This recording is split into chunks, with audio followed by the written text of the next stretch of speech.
I'm JP Tuesday. And I'm Kiki Canon. We've been Disney fans our entire lives.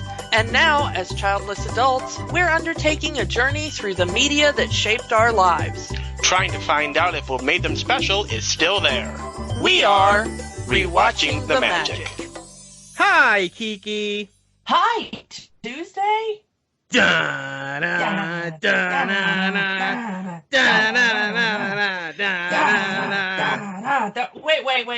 Wait. You were supposed to be making a podcast. Have you made my podcast yet? I'm in the working. No. Tony Stark was able to make this podcast in a cave with a box of scraps. I'm sorry, I'm not Tony Stark. Well, crap. Okay, so we don't have Tony Stark, so we got to do this ourselves. We apologize for the inconvenience. Yes, we are finally jumping into the Marvel Cinematic Universe, the biggest money-making franchise of all time, that made the biggest movie of all time, and it all started here in 2008. We're going all the way back, 2008, to the one that started it all, Iron Man. Wait a minute, though. This isn't a Disney film. No, well, it really originally was not. This was before Disney actually bought Marvel. So this is another first for us, an acquired movie. Because we know Disney acquires everything. Disney will own everything. Disney will own your soul. Yep. So yeah, this is our first trip into the broad spectrum of things that Disney did not originally make under their own one of their own studio imprints, but actually bought wholesale from another company later. Yep, Disney would buy Marvel in 2012, right around the release of the first Avengers movie. Pretty much they had the grip on girls' entertainment with the Disney Princess line and the Disney Fairies line, but they really didn't have anything that would be successful with boys. You know, it's not like they owned Power Rangers at the time or anything. Yeah. That's still a sore spot on me for that one, but we'll get to that when we cover Power Rangers. Oh, we will cover Power Rangers. So yeah, this movie, Marvel was independent at the time, and at the time they were working with Paramount Pictures to produce these films. They would produce it in-house. Distribute the films. Yeah, it was purely a distribution deal with Paramount. Marvel would make their films in-house with their own studio. They made their own movie studio. And pretty much at the time, they had the very big success of the first Spider-Man movie with Tobey Maguire. And also there was the X-Men movies from Fox. Sony with the Spider-Man movies. So they wanted a piece of that pie too, but their big, most popular heroes were owned by other studios, so they had to get by with what they had. And what they had was at the time what comics fans would kind of consider more the B team. Yeah, I mean, pretty much A Squad was Spider-Man and the X-Men. You could say the Fantastic Four, but I wouldn't count them. Not at that time. Well, yeah, not at that time. Yeah, people outside comics fandom, they knew Spider-Man. There had been, cartoons and stuff for years. They knew X-Men, same thing. They knew the big ones from DC. They knew Superman. They knew Batman. But not a lot of people in 2008 in the general public were familiar at all with Iron Man. They would know the name, and they would kind of know the song, and everything, which not really connected. But as far as like, if you ask them like who is Iron Man's secret identity, or what's the background of the character, they couldn't have really told you anything about him. And it's not like Iron Man wasn't, used in media. There was the Marvel superhero show in the 60s. There was the Iron Man animated series in the 90s, but those weren't really long-term shows. You know, those were not shows that you can go back and people will remember what they were. You say Spider-Man, everyone will know that Spider-Man. Yeah. Everyone knows that. And they will know he's Peter Parker, and they will know that he's a kid from New York, and they will know he got bit by a radioactive spider. But if you're like, hey, how did Iron Man become Iron Man? They're like, he found a suit in a garage somewhere? I don't know, dude, you know? Yeah. So I was huge and have been for a while. I consider myself very deeply a Marvel Comics fan. Specifically for the X-Men. The X-Men was really my entrance into Marvel Comics as a kid, and I was very deeply into that. I was into Spider-Man. I was into a few of the other lines. And even though I would have considered myself a Marvel fan and would have known a little bit more than the average public, even I didn't know a lot about Iron Man. I knew kind of the basics. You know, I knew that it came about originally because of things that had happened in the Vietnam War. It was Marvel's commentary on the war profiteering and the collateral damage that we saw so greatly during the time in Vietnam, that it was an industrialist who is shown firsthand the horrors that his war profiteering has wrought on an entire people, and that after that, you know, he builds a suit and he becomes a force for good and doesn't want to be a part of that military industrial complex anymore. That part was kind of I knew that, and I also was very familiar with the Demon in a Bottle storyline, which sadly they have never done on film. Unfortunately, I don't think they can, since, you know, Endgame and all. Yeah, and that is very sad because for those of you who don't really remember and were not maybe a part of the hardcore comics fandom in, you know, like 2006, 2007, when they first announced that they were doing this, they kind of originally came out with Marvel is starting their own film studio, which was at a huge risk. Like, that was unprecedented, really. Especially since at the time, Marvel had just come out of bankruptcy. Yeah, Marvel was not doing well as a company, and for a while we thought the whole comics publishing end of it was going to fold. I mean, there was real concern among comic fans that Marvel would have to sell to DC, and there'd be like a conglomeration under the DC side. And, you know, you think Star Wars versus Star Trek is bad, get into a Marvel versus DC argument sometime. So, you know, comic fans, especially Marvel comic fans, were terrified at the time. And they finally pulled themselves out of bankruptcy, and then they were like, and now that we're like backed just a few inches away from the cliff, we're going to start a whole film studio. And we're going to get into making comic book movies, which, despite the fact that Sony and Fox were doing okay with the Spider-Man and X-Men movies, I would not call either of those good movies. That is a personal thing. I do not like either of those lines. However,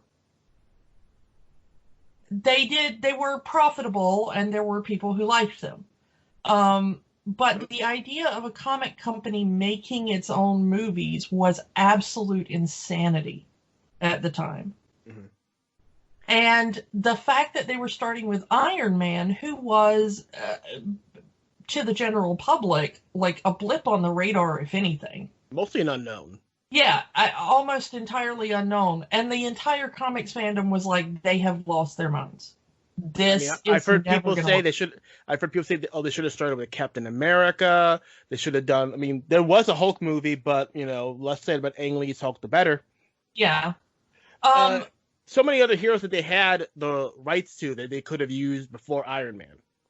Yeah, and then they said, the 3 words that shut everybody up and got everybody on board. And this is your what has affectionately been called a Q Cullen moment from the Transformers, where like everybody was like, nope, you can't make a Transformers movie. They're like, we got Peter Cullen, and everybody's like, okay, Transformers movie, yeah, we're down for that. They said the 3 words that got everybody on board, which was Robert Downey Jr. Yeah, and at the time, Robert Downey Jr. was kind of on a downward spiral with his career. Well, he was just pulling out of that spiral. He had done a couple of independent movies that were starting to get him back in the, okay, he's sober again. He's taking things more seriously. He is a more mature, kind of grown actor now. He's a grown not person. Yeah, he's not the party boy you remember. He's not constantly on cocaine and alcohol like he was. Breaking into people's houses. Yeah, breaking into people's houses and falling asleep in their beds. But the reason why that resonated so much in the fandom was that aforementioned storyline, Demon in a Bottle, which was the first time a comic book series ever dealt with the effects of long-term addiction on a character that you're supposed to empathize with.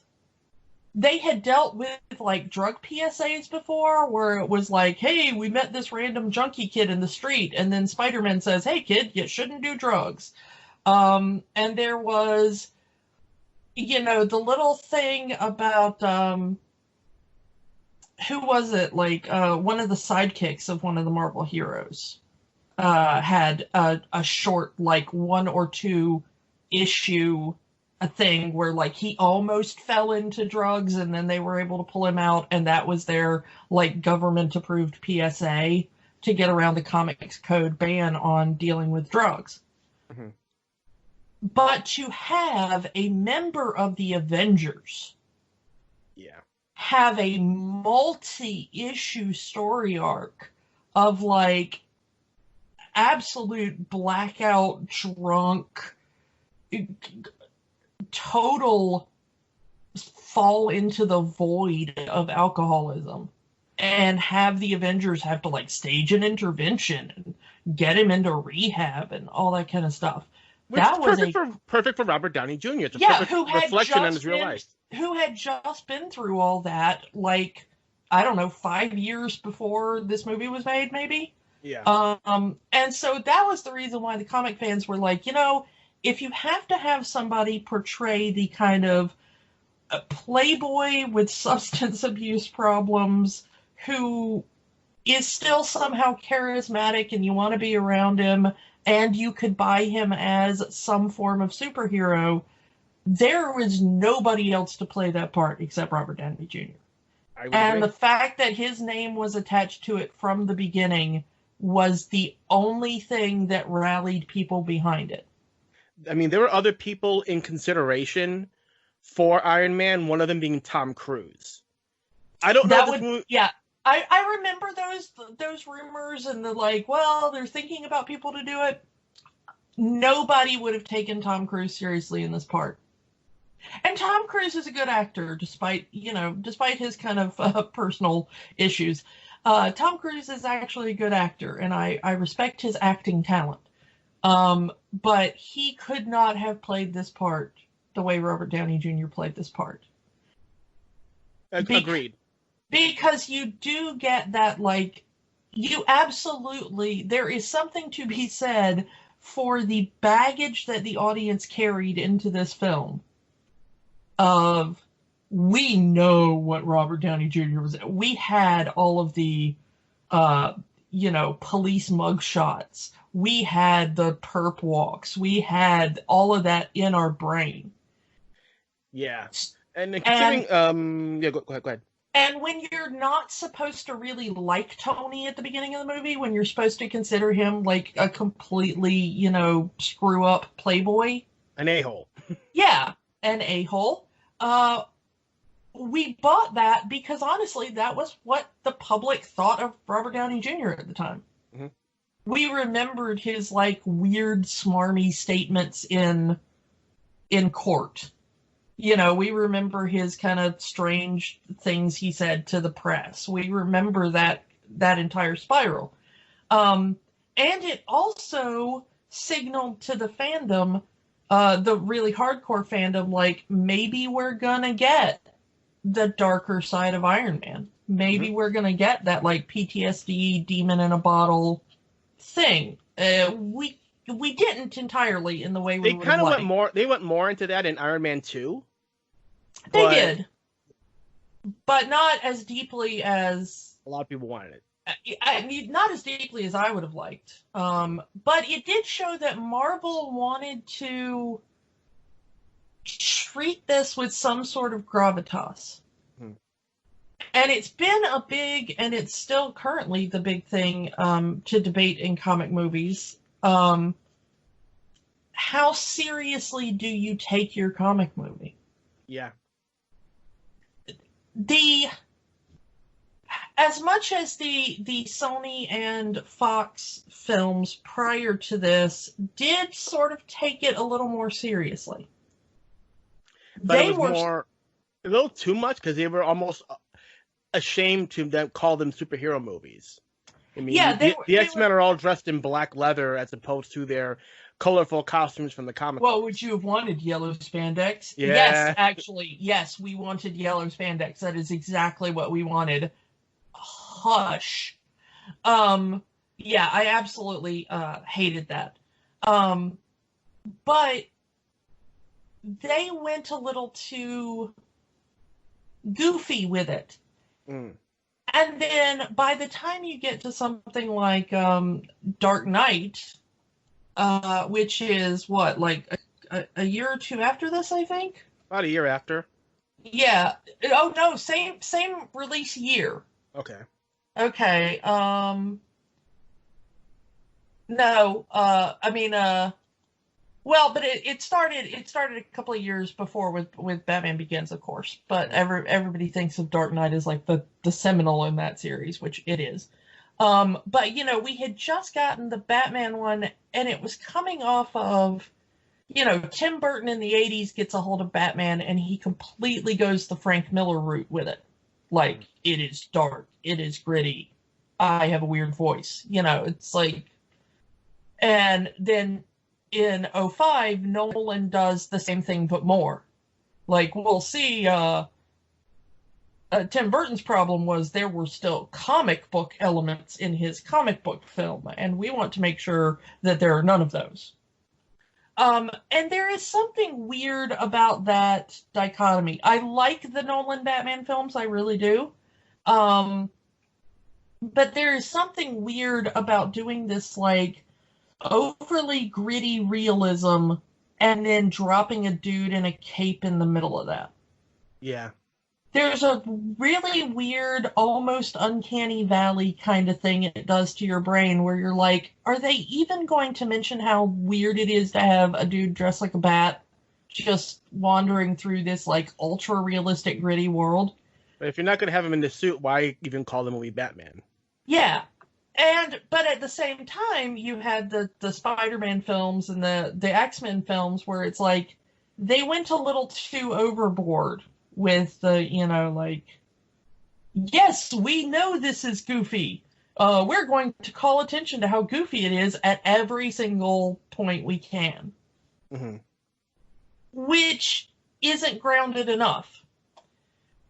So there was a great concern over which of these two weird takes Iron Man was going to take.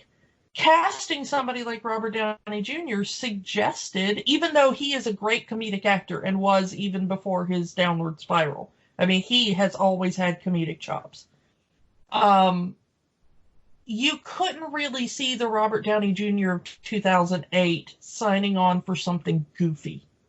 Mm-hmm. Because he was into these kind of like weird art house, not weird, but these kind of like more like dramatic art house films at the time. And so he was really establishing himself as like serious actor Robert Downey Jr. So you were thinking that it was going to come out like the dark and gritty Christopher Nolan version of Iron Man.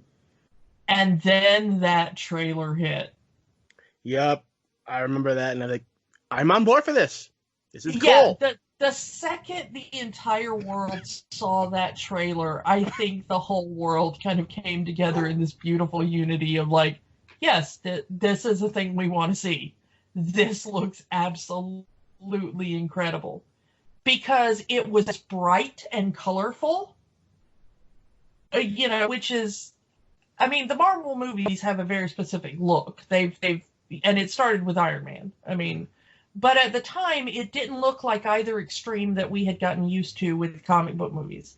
It didn't look goofy and rubbery. And it wasn't didn't this wasn't Red Brown and Captain America. Yeah. I love me some Red Brown and Captain America, but, yeah, it was not that kind of goofy thing that they had done before. It wasn't even the level of goofy that you'd gotten in Spider-Man or X-Men. Mm-hmm. It seemed more realistic, but at the same time, it did have a sense of humor. Tony is cracking jokes throughout that entire original trailer. Mm-hmm. And it was bright. It was shot outside during the day a lot of times, which is something that they did not do in the Nolan films. It's always in shadows and crazy, heavy saturation and stuff. So, that trailer, I think, sold everybody on this is the movie you have to see. Yeah, and they, rather than doing like we talked about before, rather than dulling the colors, they keep the gold and red on the Iron Man suit. Yeah, and I really expected them to go with well, no, it's a piece of military armor. Let's do it in a camouflage or something. I really expected them to change the look. Yeah. But this is very faithful in a lot of ways to what the character looked like in the comics at the time. Mm-hmm. It was a more sleek, more modern technology take on it, but it was instantly recognizable as that is supposed to be the Iron Man suit. Mm-hmm. Which is great. Because, I mean, you show a picture from, the X-Men movies. They started showing pictures from that, and I'm like, this doesn't look at all like the X-Men. It just looks like people in generic black suits, and that one guy has claws. Mm-hmm. So I was not sold on X-Men from, the word go. But Iron Man looked like Iron Man. You could have taken a still frame from almost any of the actual shots of the character in that original trailer and put it up on a poster in a comic book shop, and people would have been like, cool Iron Man poster. Mm-hmm.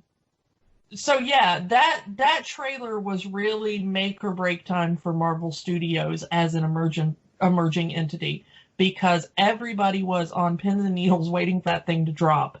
And the second it dropped, we lost our minds. Yep. So, do you want to get into the other characters? Yeah, I mean, because this thing had good casting all around, and a good selection of characters from the comics. Yeah, so we talked about Iron Man, we talked about Robert Downey Jr. Let's talk about his counterpart, Terrence Howard as James Rhodey Rhodes. Yeah, I really like Terrence Howard. I mean, he really did a good job. Actually, I don't wanna mock Terrence Howard, because we are, of course, more familiar now in the series with Don Cheadle. But Terrence Howard is a good actor, and he is good as Rhodey in this. I really thought he was going to go the distance for that. There's a lot of reasons for that. Terrence Howard was actually the first actor to be signed for this movie, and he signed for this movie with these specific instructions. That we was told, we're going to introduce you in this movie. If this movie is successful, we'll make you War Machine in the sequel. And he was all for that. Then it came down time for the sequel. He was the highest paid actor in this movie. Then Robert Downey Jr. was. Then he wanted his cut. You're fired. Yeah. There's also a few other real-life instances that happened between the making of the first movie and the making of the second movie. Not to mention some legal issues with Terrence Howard. I'm not going to discuss them. You can go look them up if you want, but it was not good and not really the sort of thing that Marvel Studios probably wanted, sullying their newly shiny minted name. And considering some recent comments that Terrence Howard made over the last few years, I think it was a good idea to let him go. Yeah, I mean, in retrospect, that was a good idea. But when the second movie came around and they were like, well, he's not going to be in it, there was a small uproar from the type of people that say nothing must ever change. I'm not a big fan of recasting, but Don Cheadle was better in the role. I'm going to say he really was, and he was also a little more. He had that same kind of gravitas and yet playfulness. And he was almost the exact same age as Robert Downey Jr., whereas Terrence Howard is just a few years younger. And for some reason, when I was watching the movie again, I was like, this feels more like a little brother dynamic to me than what we eventually get with Don Cheadle, which absolutely feels like two guys who are exactly on the same page and have seen some stuff together. Yeah. You could absolutely, all those stories that he tells in the first movie of like, hey, remember when we were on spring break and the whatever? And I'm like, why would you have been going on spring break with people so much younger than you? Because Terrence Howard just reads so much younger than Robert Downey Jr., I think, in the first movie. Mm. Even though there's only like 4 years between them or something, it feels like a very large gap to me. Whereas when Don Cheadle came in, it immediately was like, you can absolutely see them in like college together or, getting drunk at the same time or whatever. Which I liked. I do like that dynamic better. Yeah. The chemistry between Cheadle and Downey is a lot better than the chemistry between Downey and Howard. Yeah, and considering all the real life stuff, it probably was a better choice for Marvel. But moving on, who else we got here? Jeff Bridges is back. We love us some Jeff Bridges, don't we? This is the third movie we've reviewed with Jeff Bridges in it. In the last month. Yeah. As Obadiah Stane, a.k.a. Ironmonger. Yeah, and Jeff Bridges in a very undude role. We kind of pointed out in the Tron stuff that Tron showed Jeff Bridges was always going to end up as the dude. Mm-hmm. But here he is in a post-dude world, and he is the exact opposite of that character. If the dude this is if the character in Tron had let the power go to his head and actually went all full corporate. Yeah, if he had just gotten to the MCP and was like, yeah, I think taking over the world is a good idea. Let's join forces and become the great evil. Yeah, I think you would get Obadiah Stane. He is really good because you want to like Jeff Bridges. Mm-hmm. You want to like Jeff Bridges. Even with a shaved head and a weird beard, your instinct is to like Jeff Bridges as an actor, I think. Yeah, Jeff Bridges actually shaved his head for this movie, which is weird. Yeah, because he loves his head of hair. let's say it. But he gives off that kind of fatherly warmth that we had gotten accustomed to from his previous roles. Like, you want to believe Obadiah Stane is just like, I mean, you do if you've never read the comics, but like the father role, if you're just Tony's father had passed away. Yeah, Tony's father had passed away, and Obadiah kind of swooped in, being the father figure to Tony, shaping him, grooming him to take over the company and whatnot, and This is sort of what the original, because this movie had been in development for quite a long time. The original idea for the villain was supposed to be Howard Stark himself, which putting Obadiah in this role now makes it a little bit more sense. Yeah, I'm glad they didn't do that because I kind of like retrospectively what they eventually did with Howard Stark. You know, we do eventually see him throughout the course of the MCU. And I like what they did with the character. I like how they worked it into the mythos. I like the actor they got to portray him, you know.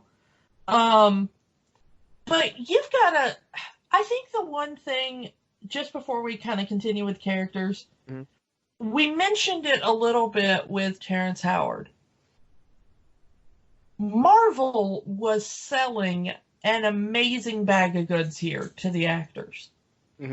Because their pitch was, we don't want to just make a movie. We want to make a whole universe.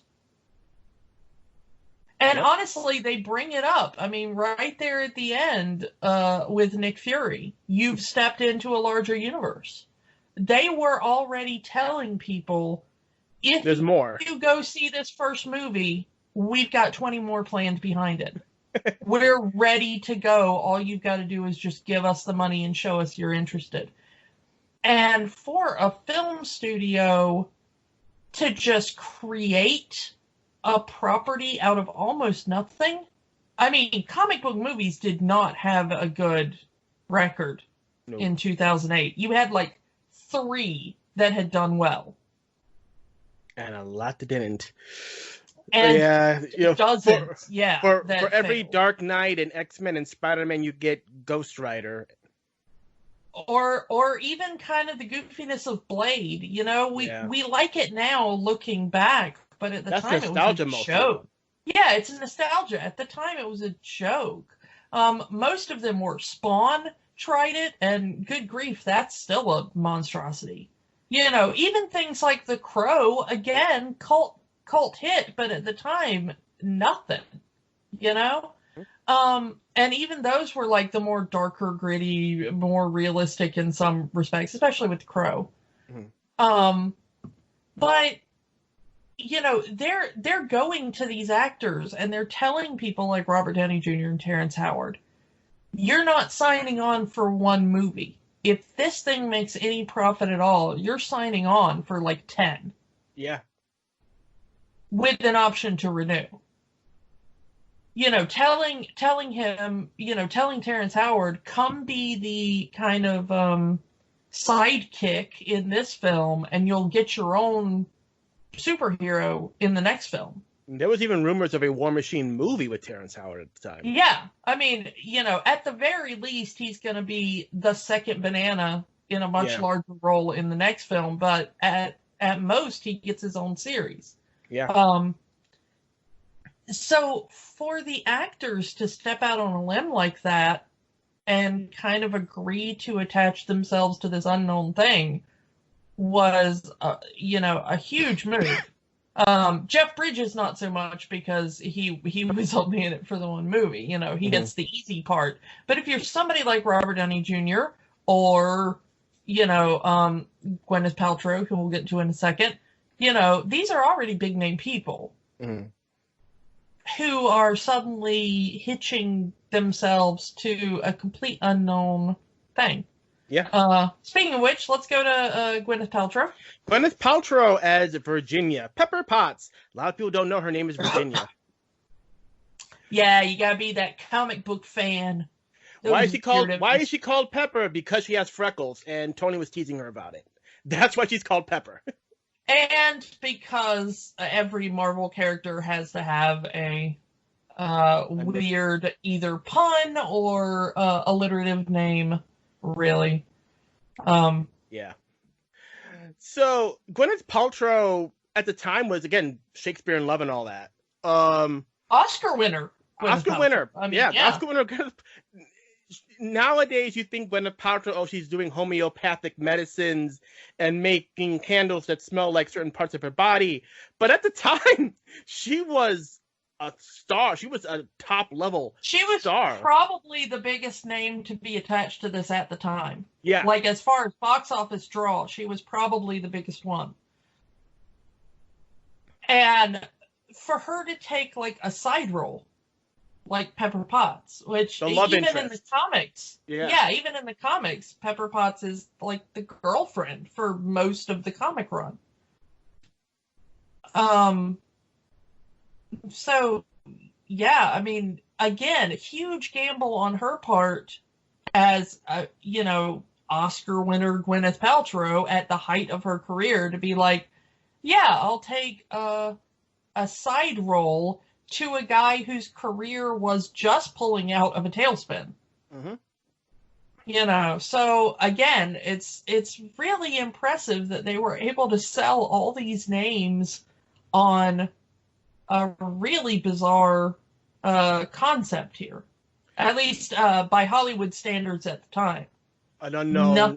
Nothing like this had ever been tried. You had a few entity. franchises, but there was nothing like this where it's like, no, Iron Man is not going to be the hero in every movie, but eventually in 10 years, we're going to get everybody together for something big. I mean, nothing like that had ever been tried. Yeah, and the way they wrote Pepper in this movie is she's almost like, not necessarily the sidekick or the girlfriend, but she almost, in several scenes, is like a counterpoint to Tony. It's like she's the responsible one. She's, in cases, she's almost just as smart, if not smarter, than Tony. Yeah, what's your social security number? Yeah, I did like the fact that they made her capable but still fun. And the role that she would end up playing in the later films, how Tony kind of steps down from the company and gives it to Pepper, which again, that's a plot in the second movie where this person who her previous job was secretary is now the CEO of the company. And she ends up. But honestly, has Tony made a decision in that company for 15 years by the time this movie starts? No, that's all Obadiah. Well, no, it's Pepper, because she comes to him and she's talking about business things, and his response is, "No, you don't bring that to me. You just take care of it, and I sign something at the end." Yeah. It's made very clear that Pepper has been making decisions on behalf of Tony for years, and major business decisions, not just like, charity events or what, but there's actual company business that she's been like, oh yeah, Tony told me to tell you, I trust your but judge. that it's really her. And they make it in the movie that there's no one else in the world he trusts more than Pepper. Yeah. Which, I mean, you can't imagine him, the scene where he's changing out the arc reactors. You cannot imagine him trusting anybody else with that. Now, he kind of plays it off, oh, she has small hands, she can fit in there. But right after, he pretty much says, I would have only trusted you to do this. Yeah.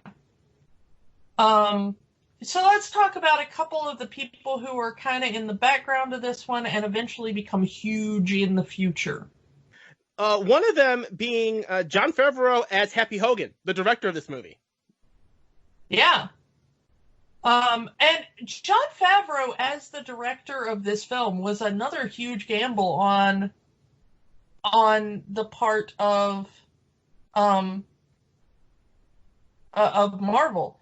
Because really, the biggest movie he had directed prior to this was Elf with Will Ferrell. Yeah. That was his big directing credit. And for most of us, he was the weird dude that was in Swingers and had, like, the side part in Daredevil. But, I mean, it wasn't like he was unknown, of course, to the Marvel fandom. Daredevil, a movie so bad that we didn't even bring it up until now. as a comic book film that got made in Marvel.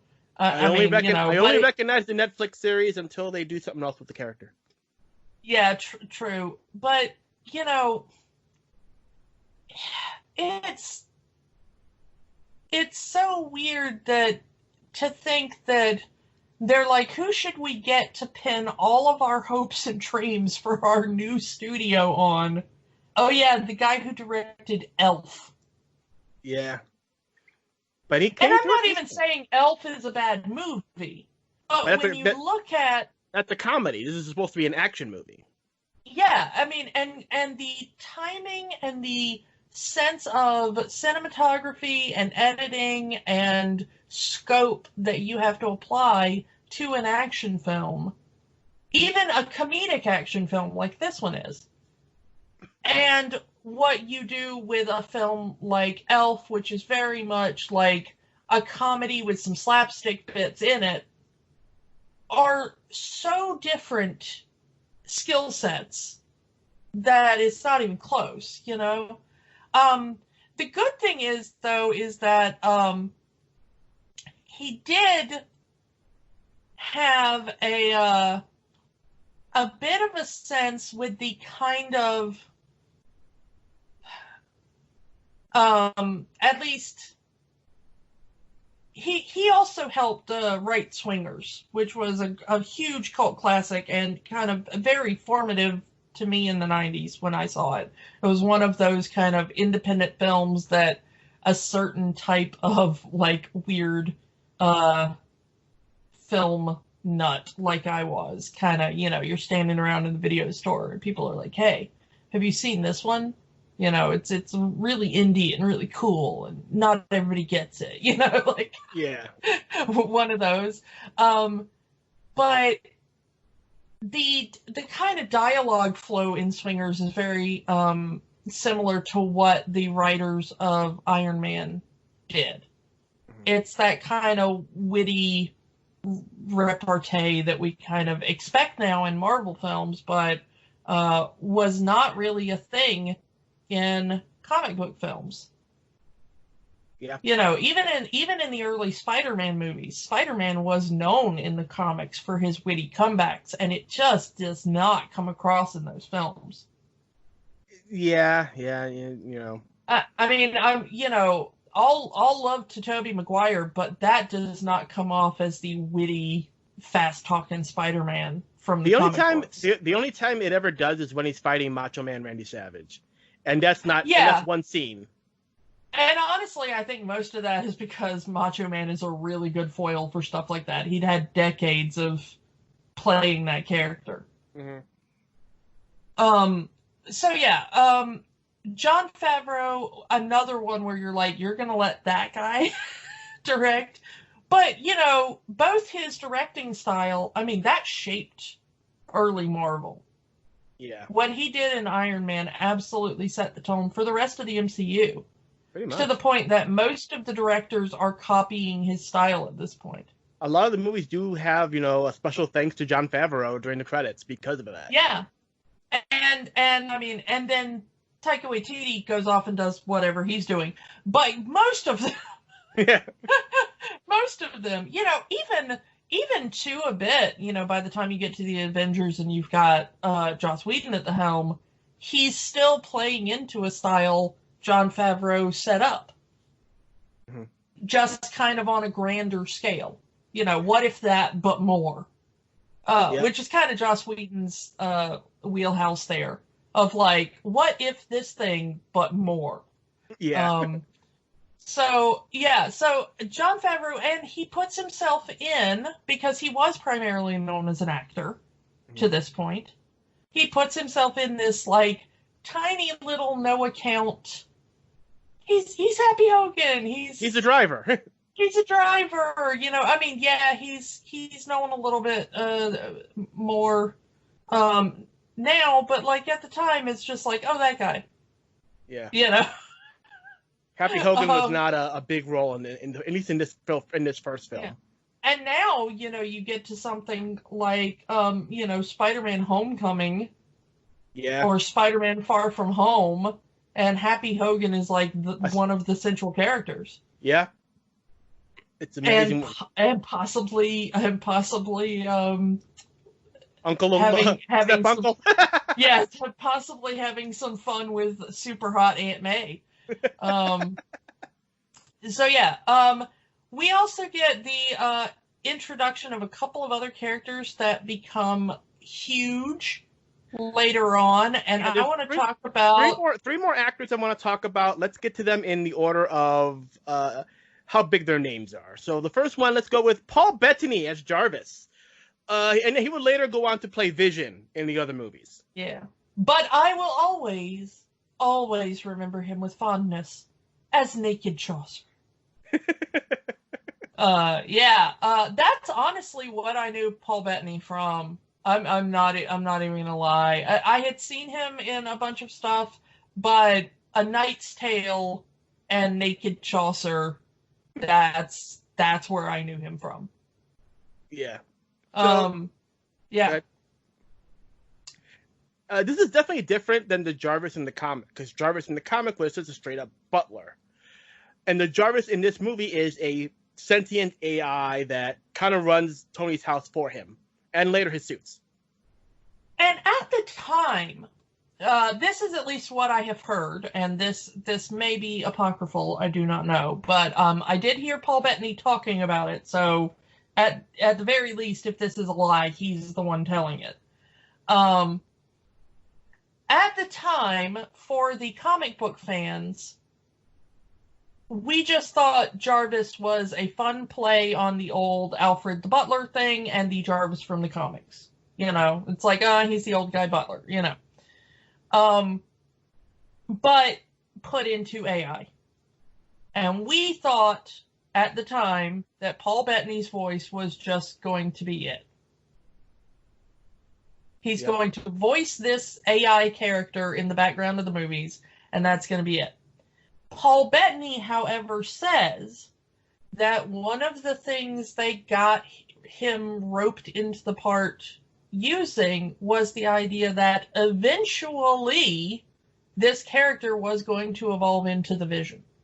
So he already knew this going into this. That's what he has claimed since. Like, after the reveal, after people found out about it, I did see an interview with him where the interviewer was like, so how did you react when they told you that this like bit part you were playing was going to turn into a major character? And he was like, well, actually that's how they got me into the role.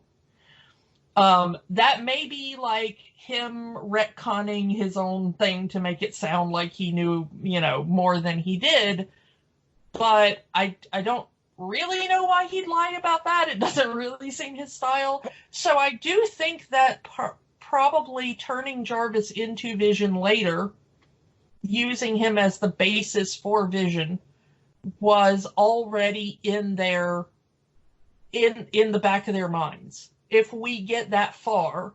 Yeah. Well, they're already at the time they were already talking 10 movies ahead. Yeah. So when you're already selling things like, you know, hey, come in, you're going to eventually be War Machine. Hey, Nick Fury, you're going to show up for, you know, we're going to get Samuel L. Jackson eventually, you know, to come in for 10 seconds at the end of this thing behind the credits, where that wasn't the thing, you guys. I don't know if you remember 2008, but the idea of a thing after the credits was not really a thing. Yep. In fact, I believe I was the only person in the movie theater, my father and I, because, you know, he always stays with me, but because of my, you know, weird completionist part of my brain that needs to read every last credit in the film, I do believe my father and I were the only people in the theater when that after credit scene hit. Because I think I saw it on opening night, and I don't even think that the rumor had gotten out yet that there was something after the credits. Yep. And now it's just that's every Marvel movie. Every Marvel movie has the one at the end of the credits. There are still people who leave when the credits start, but most of the people, they're sitting in that seat and they're waiting to see what happens at the end of those credits. Yeah, and let's talk about, since I've already brought it up, let's talk about the last two actors here who are both part of Shield. Let's start with You want to go with the TV star or the movie star? let's go with the movie star first because I already name dropped him. So yeah, Samuel L. Jackson as Nick Fury, the director of Shield. Oh, Samuel L. Jackson, you mother beep. Shut your mouth. I'm just talking about Sam Jackson. I can dig it. Yeah, I love me some Sam Jackson. Yeah, I mean, again, an admitted comic book nerd in his own right, and he had already done Star Wars at that point, and already known for movies like Shaft, like Pulp Fiction. So, I mean, and countless other stuff.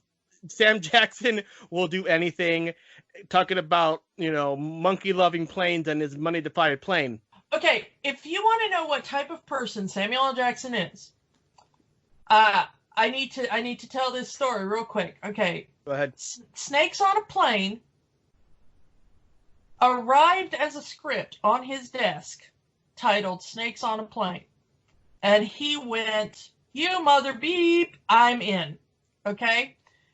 Like, I don't even think he made it through the whole script, according to his telling. He just saw the title Snakes on a Plane and was like, that's the craziest thing I've ever heard. I'm totally down for that. Okay, so, then, when it was in filming, I think at the beginning, somebody at the studio saw it and went, we are not making a movie called frickin' Snakes on a Plane. That is the goofiest thing I have ever heard. Nobody's going to buy it. I've seen the dailies. It's like Samuel L. Jackson fighting with rubber snakes on a plane. What is this? And they wanted to change it to like Hawaiian Air Flight 815 or whatever the name of the flight is. Okay? Mm-hmm. It was very generic. And Samuel L. Jackson marched into the studio head's office and went, oh, no. I did not sign up for generic flight number whatever. I signed up for a movie called Snakes on a Mother Beepin' Plane. And you are going to give me a movie called Snakes on a Mother Beepin' Plane, or I walk out and do not finish this movie. And that's why his wallet says BMF on it. Yeah, and that's the kind of man he is. Like, he saw it and went, this is the craziest thing I've ever heard. I'm in. So, of all these actors, the fact that you'd walk up to Samuel L. Jackson and be like, comic book movie? You're in it for 10 seconds, but maybe in a decade, you're going to get like a full movie of your own. Samuel L. Jackson would have immediately been like, that's the craziest thing I've heard since Snakes on a Plane. I am in. And of course, at the time, they had changed Nick Fury in some of the comic books to look like Sam Jackson. So this was already kind of the perfect casting, as it were. Yeah, the previous person to have played Nick Fury in a film was David Hasselhoff. Yeah. Because he looked more like what comic Nick Fury looked like. From what I heard, he had to be offered this role before they could offer it to anybody else. That's what I've heard. David Hasselhoff? Yes, he had to be David Hasselhoff had right of refusal on Nick Fury. That is what I've heard. I've always heard that rumor. That is, if I'm wrong, somebody tell me I'm wrong, but that is the rumor that I've heard, that he had to be offered the role first. Wow, that is wild. I am so glad that if that is true, that he refused it. Can you imagine David Hasselhoff in these movies? Yeah, you want to talk about gravitas. I mean, Samuel L. Jackson is a great comedic actor as well. But if he walks in with that deep voice and tells you he wants to talk to you about the Avengers Initiative, you are going to listen to him. David Hasselhoff walks in and it's like, hey, I want to tell you about the Avengers Initiative. You're like, oh yeah, did you bring your talking car with you and your like Speedos? Go away. Yeah. Go back to Germany where they like you. Because this ain't it, my friend. Yeah, so the fact that you would get, and Samuel L. Jackson at the time was a huge name, as he still is.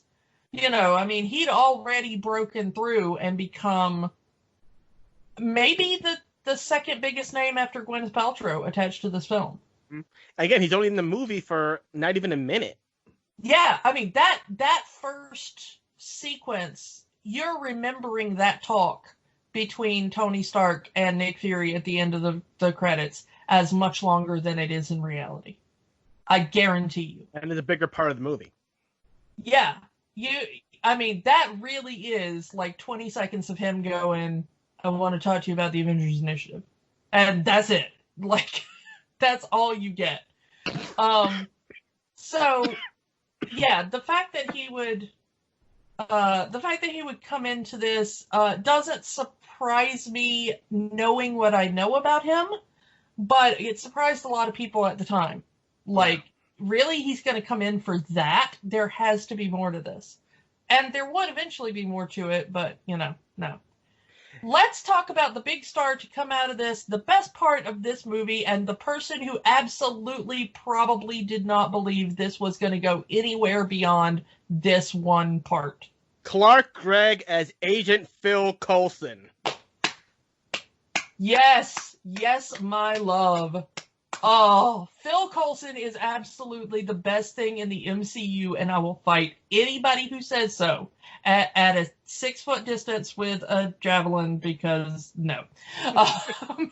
Okay, yeah, so, and watching this back for this rewatch, and Clark Gregg comes up on the screen, all young and innocent, and a guy in an ill-fitting suit, and you're just like, oh, you sweet baby. I wish I could go back to 2008 and tell you what you're in for, because none of us knew. None of us knew. And this was not even supposed to be a main character. It's just a throwaway character, this character invented for this movie. And he kind of becomes a linchpin in the MCU. The one that bridges the gap between the television shows and the movies. Well, and honestly, he didn't even get the television show until after Avengers. He was a linchpin in the movie, yeah. He was, the quote-unquote death of Phil Coulson was absolutely...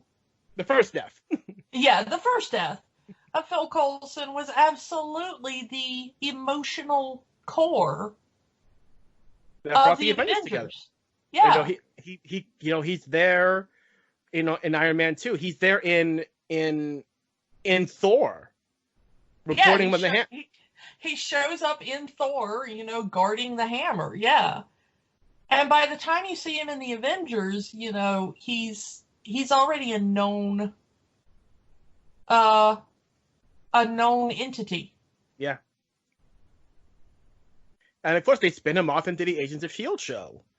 And that it's a whole other universe unto itself. But related. I mean, related. But the interesting thing is that this is a guy, and I've seen interviews with him where he talks about this. Clark Gregg is a character actor. He's not a leading man. I mean, in 2008, he is definitely not a leading man. He is the character actor you don't really remember. That was his niche in acting at the time. He had been on TV. He had been in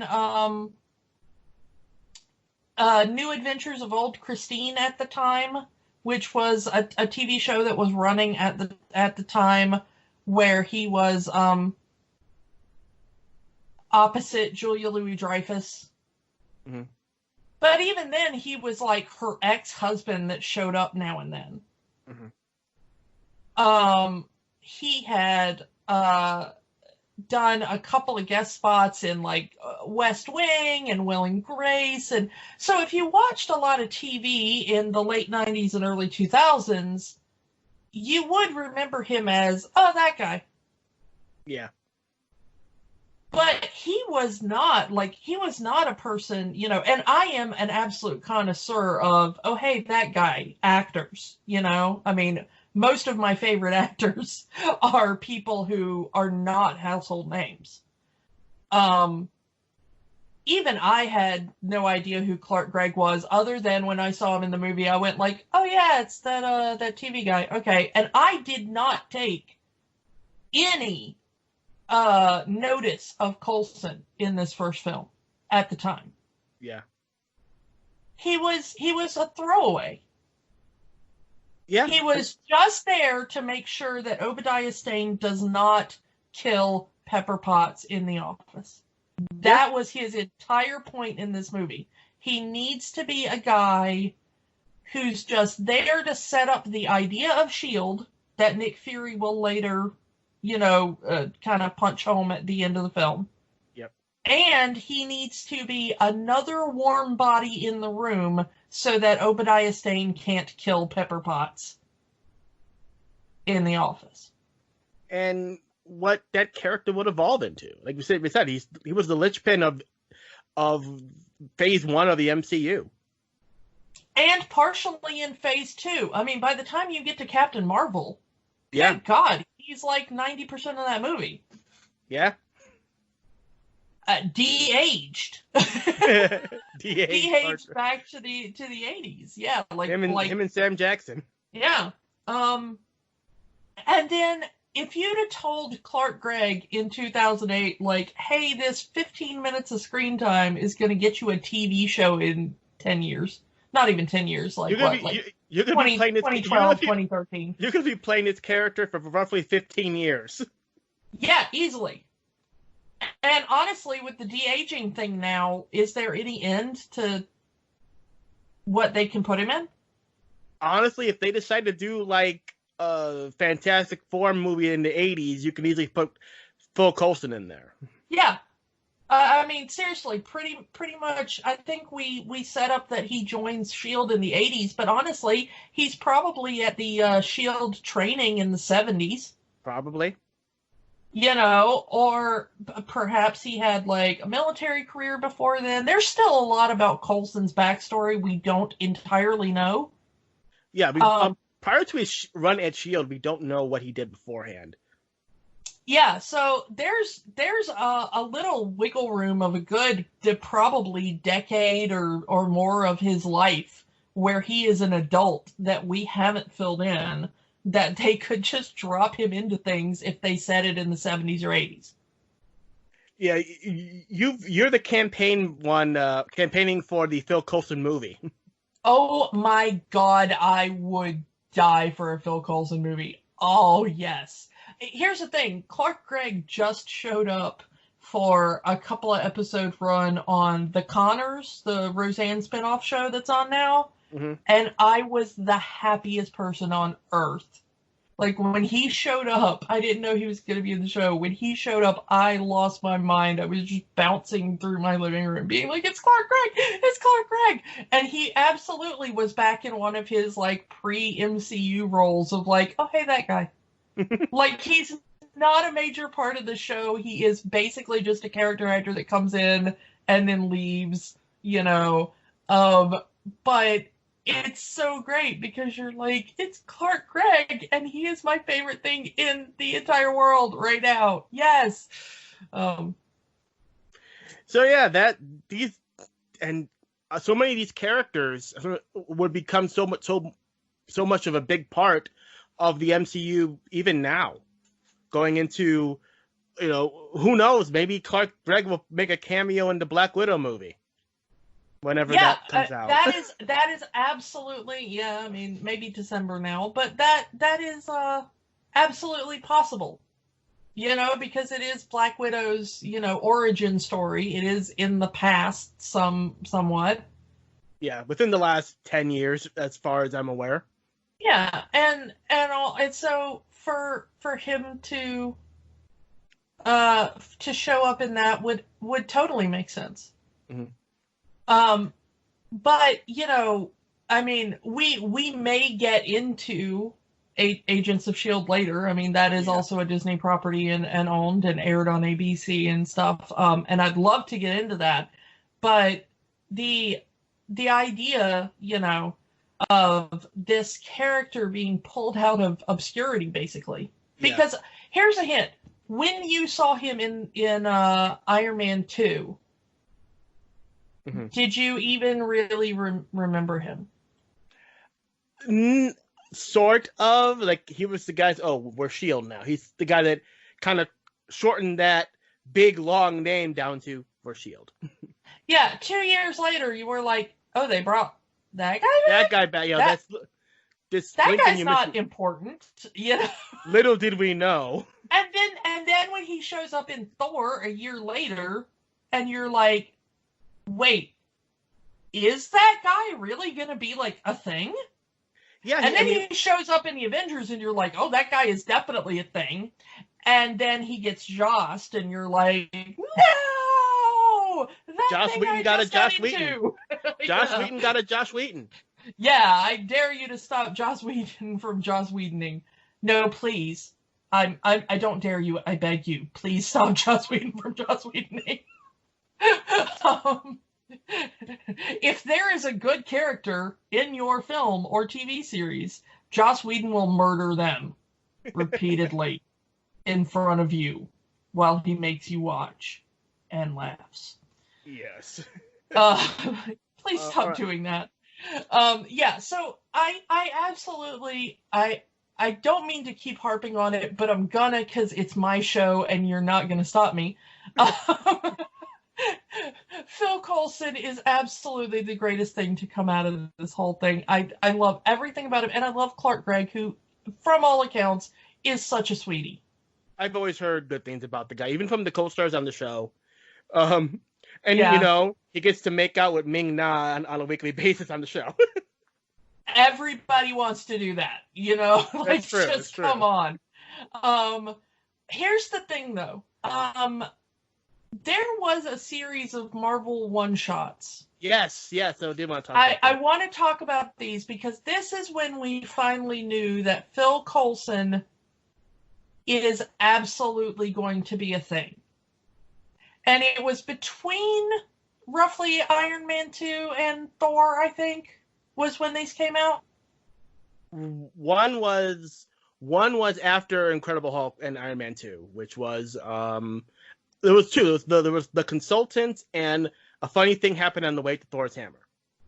Yeah. Which, between Iron Man 2, Thor, and Captain America were these two shorts. Yeah, and The Consultant is all right. Yeah, okay, fine. But,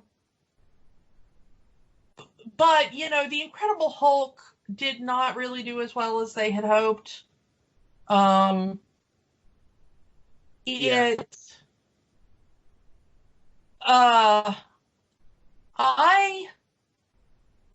like it. I know a lot of people don't. I absolutely respect what they did in that movie. I thought it showed a lot of promise. I am, in a way, sad Edward Norton didn't get to continue. I am as well, but I think that it was for the best. Yeah, no. It absolutely is for the best in retrospect, absolutely. But I respect that. So The Consultant is not really the one where you really fall in love with Phil Coulson. Let's talk about the big one. Funny Thing Happened on the Way to Thor's Hammer. This is when you suddenly realize Clark Gregg is an action star. Yeah. Up until this point, even in the films, Phil Coulson was the guy in the suit who wandered in and maybe shot a gun. Yeah. A Funny Thing Happened on the Way to Thor's Hammer. If you've never seen it, it is online. I think it's on like YouTube or something. Go watch it. It's a couple of minutes long, and it is just Phil Coulson. It shows you why he's a S.H.I.E.L.D. agent. It really does. Yeah, I mean, it absolutely shows you what he can do as a S.H.I.E.L.D. agent, and it took him from bureaucrat to action star in the span of about 3 minutes. It is just, he's in a 7-Eleven, some robbers come in, you know, he's literally on his way to where they found Thor's hammer, is the plot. Mm-hmm. You know, he's in, like, New Mexico or whatever. He's in a 7-Eleven, and it just happens to be the unlucky 7-Eleven that some robbers walk into. And they see unassuming little Clark Gregg, and they tell him, to give him his wallet and whatever. And he's like, no, I don't think I'm going to do that. And absolutely wipes the floor with these robbers in hand-to-hand combat. Again. Which is the first time we saw Coulson do hand-to-hand combat, I believe. Yep. And that really did sell a lot of people on the idea of a S.H.I.E.L.D. television show. Yeah, because a lot of people really liked the idea of Coulson. But I think we wanted to... I think we were like, okay, but who are they going to get to be like the action star? I get that Coulson's going to be like in the Nick Fury-ish kind of role of sitting behind a desk and he's the captain and maybe he'll grab a gun and go out into the field sometime. And then when we saw this, and by all accounts, Clark Gregg trained for this like 3-minute short. Mm-hmm. When we saw this, I think everybody was like, oh, Coulson's not the dude at the desk. Coulson is the dude you fear. Yeah. Okay. He pretty much became a full-on badass at that point. Okay. Enough of me, like, Clark Gregg drooling over, my weird Clark Gregg fetish. Sorry, Jennifer, I'm not, like, trying to steal your husband, but I would if I could. Anyway. Call me Clark. We'll at least go have coffee. I'll be very nice and keep my hands to myself. But yeah, okay. So now that we're done with that, thank you for indulging me. After 90 minutes of setting up, 90 minutes of setup. Yeah, until the next movie. Okay, let's get into the actual plot, because this had to set up not just Iron Man as a character, but the entire idea of the greater MCU, where we would later find other superheroes. Yeah, and this whole opening scene sets up so much. So we have Tony Stark, the CEO of Stark Industries, a weapons manufacturer for the U.S. military. And, the opening scene itself, watching back now, is extremely dated. But we'll get into that. So the whole point is... and we'll get into that, but I want to set this up. So we have him he's in Afghanistan. He's doing this big presentation of his new Jericho missile. When the group he's with is attacked by terrorists, and one of the missiles blows up in his face. His entire chest has shrapnel in it. He's captured by the terrorists. And they want him to make them the missile he was going to sell to the military. So for like 3 months, he's locked prisoner of war with this scientist Jensen, which we haven't talked about yet. Yeah, because he really just is in this film. Really, I mean, Sean Tube plays Jensen, and he kind of saves his life by hooking up an electromagnet to a car battery so the shrapnel doesn't infect his heart, and he dies. So he makes what would become his primary invention for the rest of the series, the arc reactor, to kind of keep the shrapnel out of his heart and kind of keep him alive. He eventually breaks out, thanks to Jensen, creates the Iron Man suit, and now, as we talked about earlier, he now knows that his weapons are now being used against innocent people, and is essentially being used by the enemies of the United States.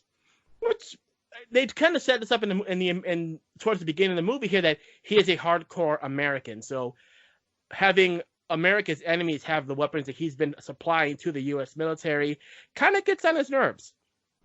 But he also sees that what he believes to be peacemakers that he's doing is actually making it a lot worse for innocent people than it is anything else.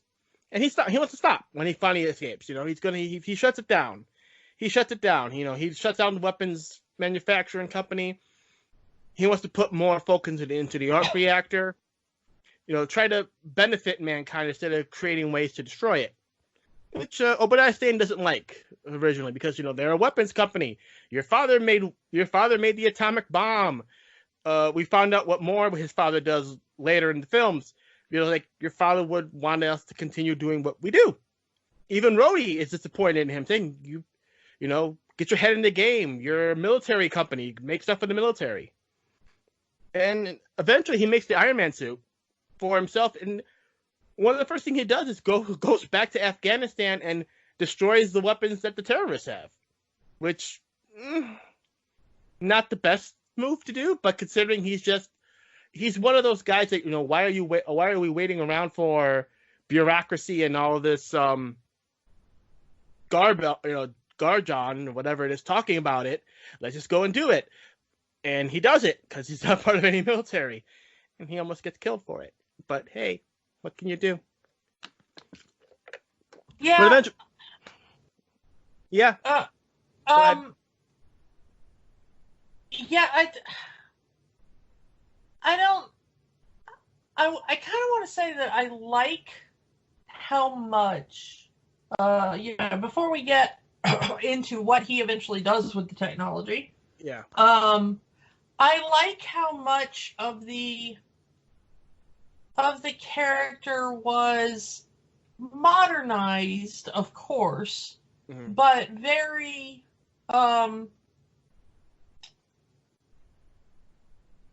very much grounded in the original idea that sparked Iron Man in the comics. Yeah, rather than being in Vietnam, it's in Afghanistan, which, that would be a more modern war.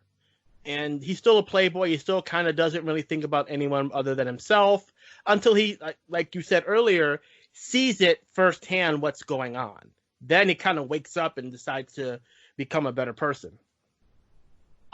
Yeah, and one of the things that Stan Lee said about the creation of this character originally was that he wanted to take everything the youth in the 60s hated and somehow, he said it was a dare to himself, somehow take everything that his readership hated and turn that eventually into a hero.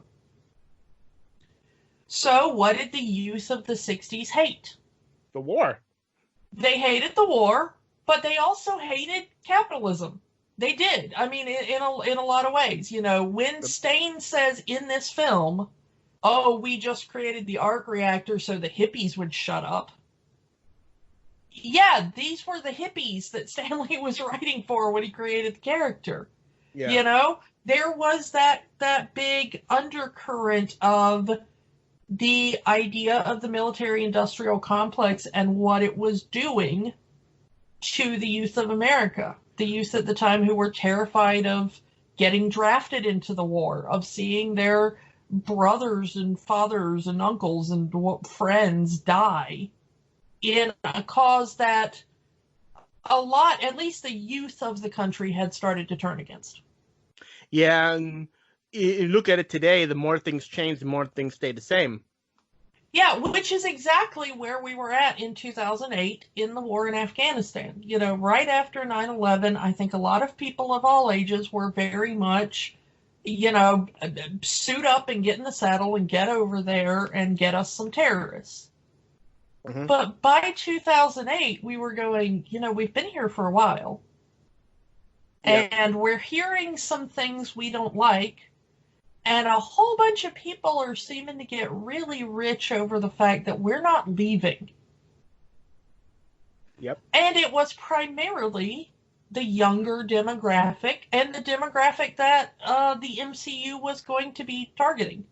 I mean, they were trying to get that kind of primarily teenage, primarily male, or slightly older people with a bit of nostalgia for the character. Mm-hmm. But the target demographic they were going for was sort of teenage boys. Yeah. And teenage boys who were looking at this suddenly never-ending war going, Is it going to get worse? Do I want to go into the military? You know, like maybe my family served and now I'm wondering, you know?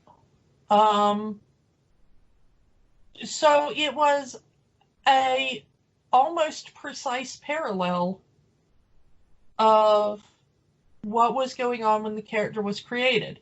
So I know that a lot of people at the time, myself included, were wondering why Marvel Studios picked a second stringer that most people had forgotten about. Because honestly, after the emotions around the Vietnam War kind of cooled a little bit for the target readership, Iron Man really kind of fell off the radar for a lot of people. Yeah. And then suddenly, I think somebody at Marvel Studios realized we've got the exact same sentiment going now. The idea of this war that's gone on too long, that we may have been lied to get into, that we're worried about the people who are over there, and now there is a certain type of person who's getting very rich over all this suffering and death and collateral damage, as Obadiah Stane keeps saying. And so I think it was really smart of them to pull this character out of mothballs, basically, and reintroduce him, because this is where the zeitgeist had returned to, I think. Yeah. And it worked because Iron Man is now considered one of the top tier superheroes of all time. Yeah, and it revived him in the comics as well, you know. Mm-hmm. So I like the fact that, you know, props to whoever realized that at the time that this was the way to go. And you really did not have to change his basic storyline a lot. You could update it a little bit, but the idea that he was, you know, an orphaned industrialist who ran a weapons manufacturing company, got kidnapped by the enemy, and got shown the true horror that was of war, pretty much. Yeah, of not only of war, but of the true horror that his family fortune was built on. Yeah. You know, that he was a product of blood money in a very literal sense. Yeah. You know, the only reason he was able to be the playboy billionaire is because a lot of people had died. Mm-hmm. And I think it's great that they brought the character back for that, and that they built the plot around that, because, you know, at other points in time they would have changed it. Yeah.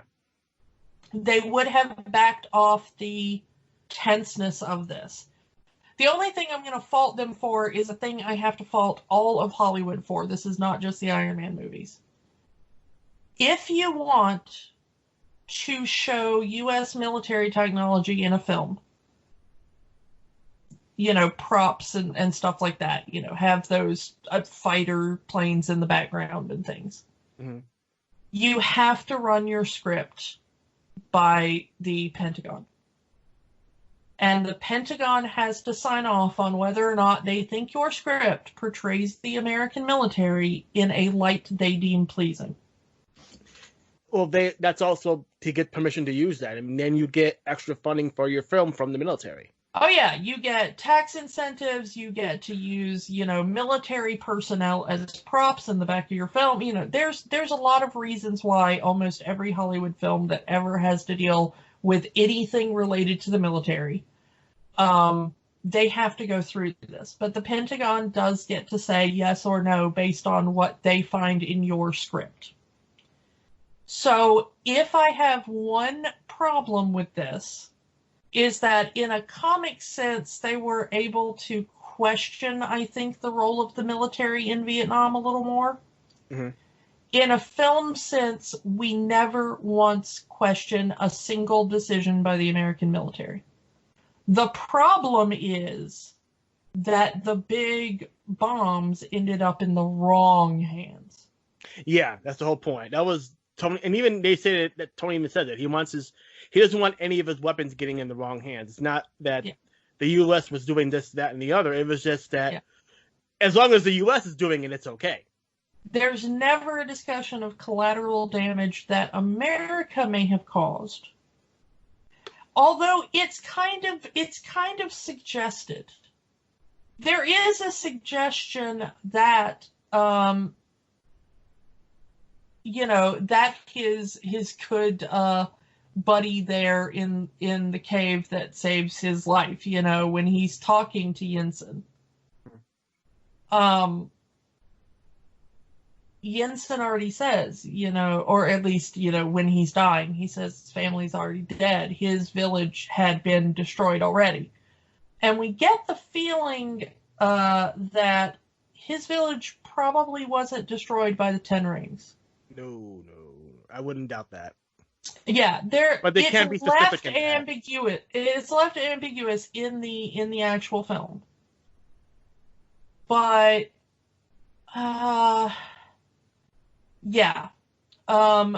there is a feeling hidden in there that they can't say outright that it might have been collateral damage that the U.S. military caused, or at least the allies of the U.S. military caused, rather than the Ten Rings. So let's kind of backtrack here. I want to talk about that opening scene, and like I said, how this movie dates itself. Yeah, a little bit. CD player, references to Maxim magazine, a digital camera, and a reference to MySpace, 2008. Yeah, MySpace. I laughed because I had forgotten about that when he says, I better not see this on your MySpace. Like, this is so... And it's also in that era where it wasn't, like, digital phones, smartphones as we know them, didn't really exist or were not widely available as they are now. As you see him, Tony have a video conference with a video call with Obadiah as he's in his bed. It's like, that's a normal thing now, but in 2008 that was fantastical, unthinkable. Yeah, and every phone they use is really way bigger than you remember. Yeah. Looking at it now and you're like, oh wow, that is such a huge phone. And then you're thinking, the phone I had then was... In 2008. was probably larger than that, and a BlackBerry, Yeah. But yeah, so, they try to mix the fantastical with a kind of grounded realism and also product placement. I mean, let's not kid ourselves. That is absolutely product placement. Yeah. But even when you're talking about the people who would have the best of technology, it's still amazing how far technology has come in that time. I mean, Rhodey has a flip phone in this movie. Yeah. And it's absolutely, you're like, wow, Rhodey's phone is kind of the hotness, Yeah, in 2008, yeah. So, yeah. Of course, a big reference is, something that will become a big reference later is Tony Stark, as soon as he gets back into America, first thing he wants is a cheeseburger. Yeah, it is impressive how long that reference has lasted. Yeah, the fact that that was a callback in Endgame is like, if you got it, you got it. If you didn't get it, you don't need to. Yeah. But, it's realistic, though. I've got to give these movies and the MCU in general credit for doing what not a lot of films really did, which is, even though they tried to keep a lighter tone for the most part, they also did try to show that, Tony was fundamentally changed in some very deep and dark ways. And they would explore more in the other two Iron Man movies. Yeah, but it starts here. Yeah, he pretty much has PTSD after this incident. And the thing is that Obadiah Stane uses it against him. Like, oh, I'm going to tell the board you've got PTSD. But the thing is it's valid, and he's not wrong. He's wrong in what he does with that information and the exploitation of that information. Yeah. But if you spent 3 years in a cave with a gun to your head, hooked up to a car battery. 3 months. 3 months, excuse me. 3 months. Still, might as well be 3 years. You're not going to recover from that easily. People have been in their house now 2 months, and they feel like it's a million years. Yeah, I mean, there are people now who are going through such a traumatic, thing. And shout out to all of you, because we're right there with you. Yeah. I haven't left my house for longer than like 45 minutes in weeks, because I am not considered an essential worker. Unfortunately, can work from home. I know it's different for you, yes, because you are. My real life, I am an essential worker. And thank you for that. You're welcome. But I mean, even for those of us right now, we're getting like the most cushy taste of that. Yeah. And a lot of us are having problems with it, and that's fine. But I did like these movies for not entirely glossing over that. I know in the first movie they didn't really want to dive into it because we were not used to that. Even in Batman Begins, which we had gotten before this, it was darker in tone, and they didn't quite go as deep into it as they would in Dark Knight with Bruce Wayne's trauma from what he had to deal with. Yeah, Bruce Wayne had his parents murdered in front of him when he was 8 years old. That screws you up. Yeah. And, and they deal a lot with Tony's darker, parts of his past. Even in this first movie, they talk about the fact that he lost his parents. And there is that moment at the press conference when he comes back about, I didn't get to say goodbye. I always wanted to ask questions, And they would call back to this in Civil War. Yeah.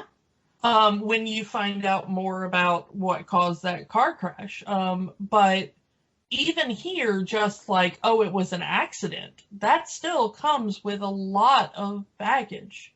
And it shows you, I think I love this movie most for the way it portrays the fact that Tony was already going through a trauma response and a bad coping strategy for it. Just party.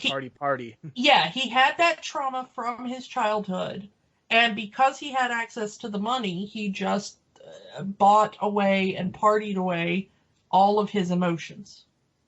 To the point that Pepper questions if he has a heart, which is what makes the arc reactor statue so meaningful. Yep. Is that you see that because of the horribleness of the way he lost his parents, that he's never let anybody get close to him. Yep. He doesn't want to show emotion. And then he gets... Yeah, go ahead. Like I said, he's with all of these models and whatnot, when the hot reporter, and it's just a one-night thing. It never really goes past that. It's not even until Pepper that he actually has a long-term relationship. Yeah, for the first time in his life, and he's already, in his, mid to late 40s, I think he's supposed to be in these films, so... Yeah. Yeah. But he already has that bad trauma response, and then he goes through an even, worse trauma, faces his own death, and suddenly realizes, man, I gotta be better than this. And even they explain it more in other films that it's a lot also combined with survivor's guilt. There's even a part where he says, "I should be dead." Yeah, and he says that in the movie. I should have never lived unless there is a point to it. He needs it to have a point. He needs to know why he got out of that cave and Jensen didn't. Yep. And he made a point for himself. If I'm going to keep on living, I'm going to live for a reason. Yeah, but there is a little bit that kind of got cut out. It's in a deleted scene on Disney Plus if you want to go watch it. But there is a little bit of an extended bit in the plane ride to Afghanistan when the stewardesses are dancing and all that. and he and Rhodey are drunk, that Rhodey tells him, like, you gotta live a better life. You gotta be a better person than this. And for Rhodey, that's being in the military. It's devoting himself to a cause. Mm-hmm. Just to let everyone know, we did watch this on Disney Plus, which makes the Paramount logo in the movie all that more stranger. Yeah, it's really weird to see, like, Disney Plus followed immediately by Paramount logo. It's going to get a little weirder, I think, whenever we get into, like, a Fox thing or something, you know. We reviewed the Simpsons movie. Yeah, the Simpsons movie, that's going to be weird. But, yeah, so I like the fact that they did try to go a little realistic with this, without making it too dark. You don't want this movie to be, like, too dark. Also, not too preachy. Yeah, not too preachy, although we are dealing with dark and kind of preachy subjects. I mean, we are talking about, you know, war profiteering. We are talking about quote-unquote collateral damage, which is, you know, murder, civilian deaths, civilian casualties. Mm-hmm. You know, we are talking about the choices that the military makes as a whole. And you see in this film, collateral damage, Obadiah is okay with that as long as he makes money. But Tony isn't. He's okay with it on American soil. Yeah. You know, he refers to, like, pepper as collateral damage. He refers to the people in LA as collateral damage. Yeah. Which is not something we're used to seeing an American businessman saying outright necessarily. Yeah.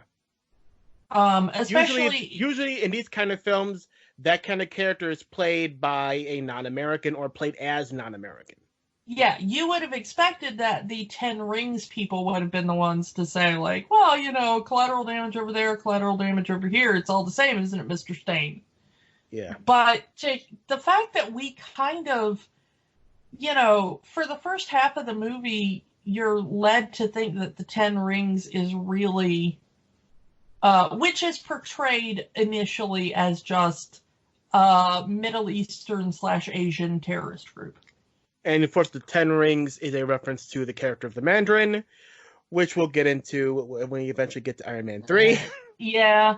However, but in this first thing, if you don't know anything about the comics, all the movie portrays it as is this is a Middle Eastern / Asian terrorist group. Yeah.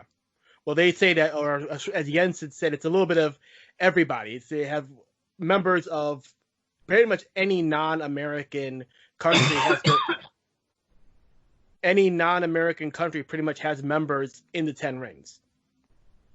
Yeah, and Romanian, Russian, and Chinese. Yeah, it's mostly kind of Eastern Bloc and Middle Eastern Asian kind of groups. There's no really, like, South American groups or anything that he really mentions, you know, or you know, no Cubans. I don't think he mentions, no, you know, but. It's interesting to me that they build it up. Well, unless you speak, what is it, Farsi or Urdu? I can't remember what they're speaking at the beginning of the movie.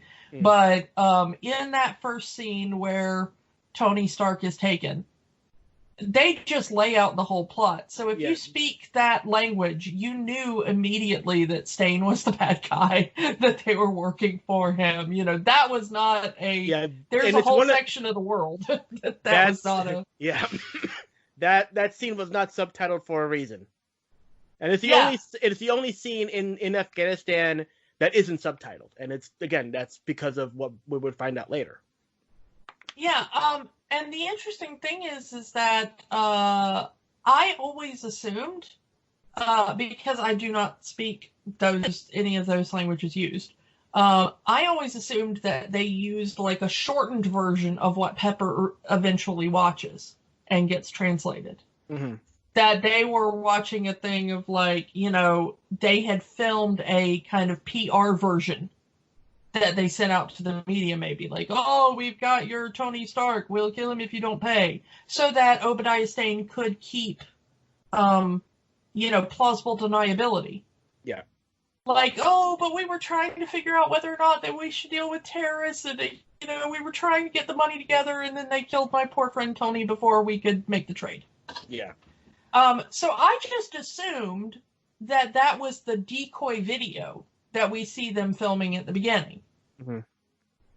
Because it is filmed like one of those propaganda videos we got so used to seeing at the time. Yep.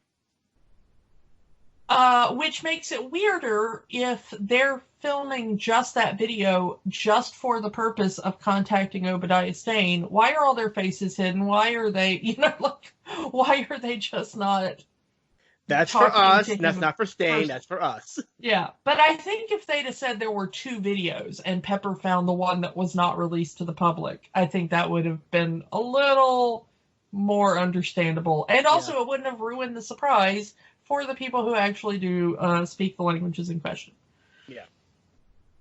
So, we can skip ahead there. The translation is pretty much, Mr. Stane, you never told us the person we were kidnapping was the great Tony Stark, and, things just changed for it. And I wonder why he was considered the great Tony Stark.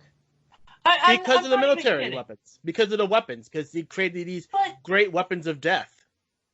But here's the thing, though. A lot of people don't necessarily believe that once you get to the point that Tony Stark was getting, and especially if you're the person who inherited a company,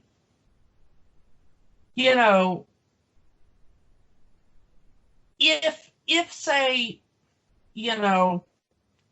a child of Bill Gates or something inherited Microsoft, I'm not sure everybody would believe that child was automatically a tech genius unless they had specifically come up with some idea themselves. Well, that's part of the award presentation early in the movie, to let the audience know that he graduated MIT at 17. He created all of these he revolutionized technology. He brought the company out of the brink with his inventions, and blah blah blah. Yeah, all right. I don't know. I'm just always like, I'm so used to being sold a bill of goods about these people in the real world. Of like, Bill Gates knows something about computers, but he didn't invent Windows. Mm-hmm. Some other people in, a basement invented Windows, and he just put his name on it. It's not that he doesn't know anything about computers, but he didn't actually sit down and code all that himself. Mm-hmm. So I always thought that we were supposed to think initially in the movie, not after we see him in the cave doing it with his own hands. Mm-hmm. But initially in the movie, I think we were supposed to think that everybody thought of him as like, oh yeah, Tony Stark invented that. When you're thinking like, everybody just thinks it's like a group of nerds in a basement somewhere who get paid far too little, and then Tony Stark puts his name on it. Yeah. I always thought that the big reveal was supposed to be in the film that, like, Tony Stark actually is a capable human being.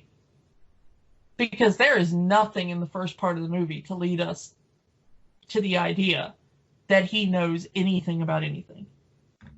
No, he's just a rich kid who just puts his name on everything and doesn't really invent it. He just takes the credit for it. And we find out in the cave that, he actually does have engineering knowledge, and we see in his garage where he's tinkering with the cars and all that. Yeah, and Stane even seems to be surprised by what Tony could do. That's the whole point of in a cave with a box of scraps. Yeah. He's like, no, I have actual, like, educated nerds. You're not just like some rich dude that's drunk all the time. How can you not do the thing he did with a bunch of substandard parts and no equipment? So I don't even think Stane thought that Tony is as smart and capable as Tony is. Maybe Tony didn't even think of himself until he had a gun pointed to his head. I mean, that's true. But I do wonder if like, the history of the company before that we never really get to see was Tony just kind of wandering through and being like, hey, what if you coded this to do that? Okay, get on it. And then just left the room. And then people were like, oh yeah, Tony's a genius. He told us to code this into that, you know. Or it could be like, oh, we never thought of it that way. Oh, damn, the kid's right. Yeah, and there is some use for that, but I don't think we were ever supposed to think that anybody considered Tony like a hands-on kind of guy. Mm-hmm. I could be wrong on that, but that was always my read in the film, is that everybody was surprised that Tony had this in him. Mm-hmm. But I don't know. I think it's interesting. Yes, Jensen's great kind of surgical move. Bravo to Jensen. Yeah, I mean, he does take out a majority of the shrapnel. He's giving Tony the little test tube with all the little shrapnel in it. But, using the magnet to push it away from his heart. Again, smart move, and probably not something any other surgeon could have thought of. Maybe Stephen Strange, but he's not in this yet. Not yet. He's still doing open heart surgery down the street in Manhattan. Yeah. But I like the idea that Jensen had a life before. He wasn't some dude from some backwater. A lot of Americans are thinking like, oh, Afghanistan, and even Stain says it, like, oh, technology is never really your thing. This guy is able to rig up a life-saving medical device, also in a cave with a box of scraps and a car battery. And you could have said that if Jensen had survived and Tony didn't, it would have been a much different movie. Yeah, because nobody would have given him a chance. He would have just been yet another refugee. Yep. And we know that at some point in his previous life, Jensen was at a conference with Tony. We see that in Iron Man 3. Yeah, and but the fact that they called back to that, the fact that Iron Man 3 called back to that, which is great. I mean, I love the MCU for how much it goes back to previous films, and a throwaway line like Jensen saying, I met you at a conference once, later becomes the central part to something later on. Yeah. And also kind of figuring out like how Jensen probably got involved with the 10 Rings, how he would have come to their attention. Mm-hmm. But I like the idea that we see the counterpart of Tony. Jensen seems just as capable and intelligent as Tony, but he's the guy that got stuck in the wrong part of the world. Yep. In the wrong economic class, in the wrong situation. And he's the one that ends up paying the price for it. Yep. Which is, again, not really called into stark relief in the film for the reasons I've mentioned before, but it is there if you're paying attention. Mm-hmm. Which I like that they did what they could. So yeah, let's kind of move forward from the Afghanistan part. I think we stayed on that part a little too long, but it is the cornerstone of the MCU. True. The rest of the movie is kind of fluff on top of that. I mean, yeah, you can take that whole Afghanistan part of the movie, and you've got like 5 or 6 movies that breach out just from that one part of the movie. Yeah, and honestly, there's not as much in the latter half, I guess, of the movie that is quite as impactful as the stuff that happens in Afghanistan in this one. Mm-hmm. But, he gets back, he gets his cheeseburger, he does the announcement that I want to be a better guy, I don't want to make weapons anymore, the stocks immediately tank. We get another reference to a show that doesn't exist. Yeah. Mad Money on MSNBC. But, you know, I do like the fact that he comes back with a mission. Yeah. At least in some part. And that he wants to help. He wants to be a better person. But he doesn't even fully get that until he finds out about the attack on Jensen's hometown. Yeah.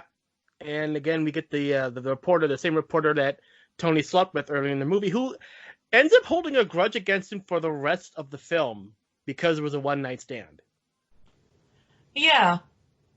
Which, fair.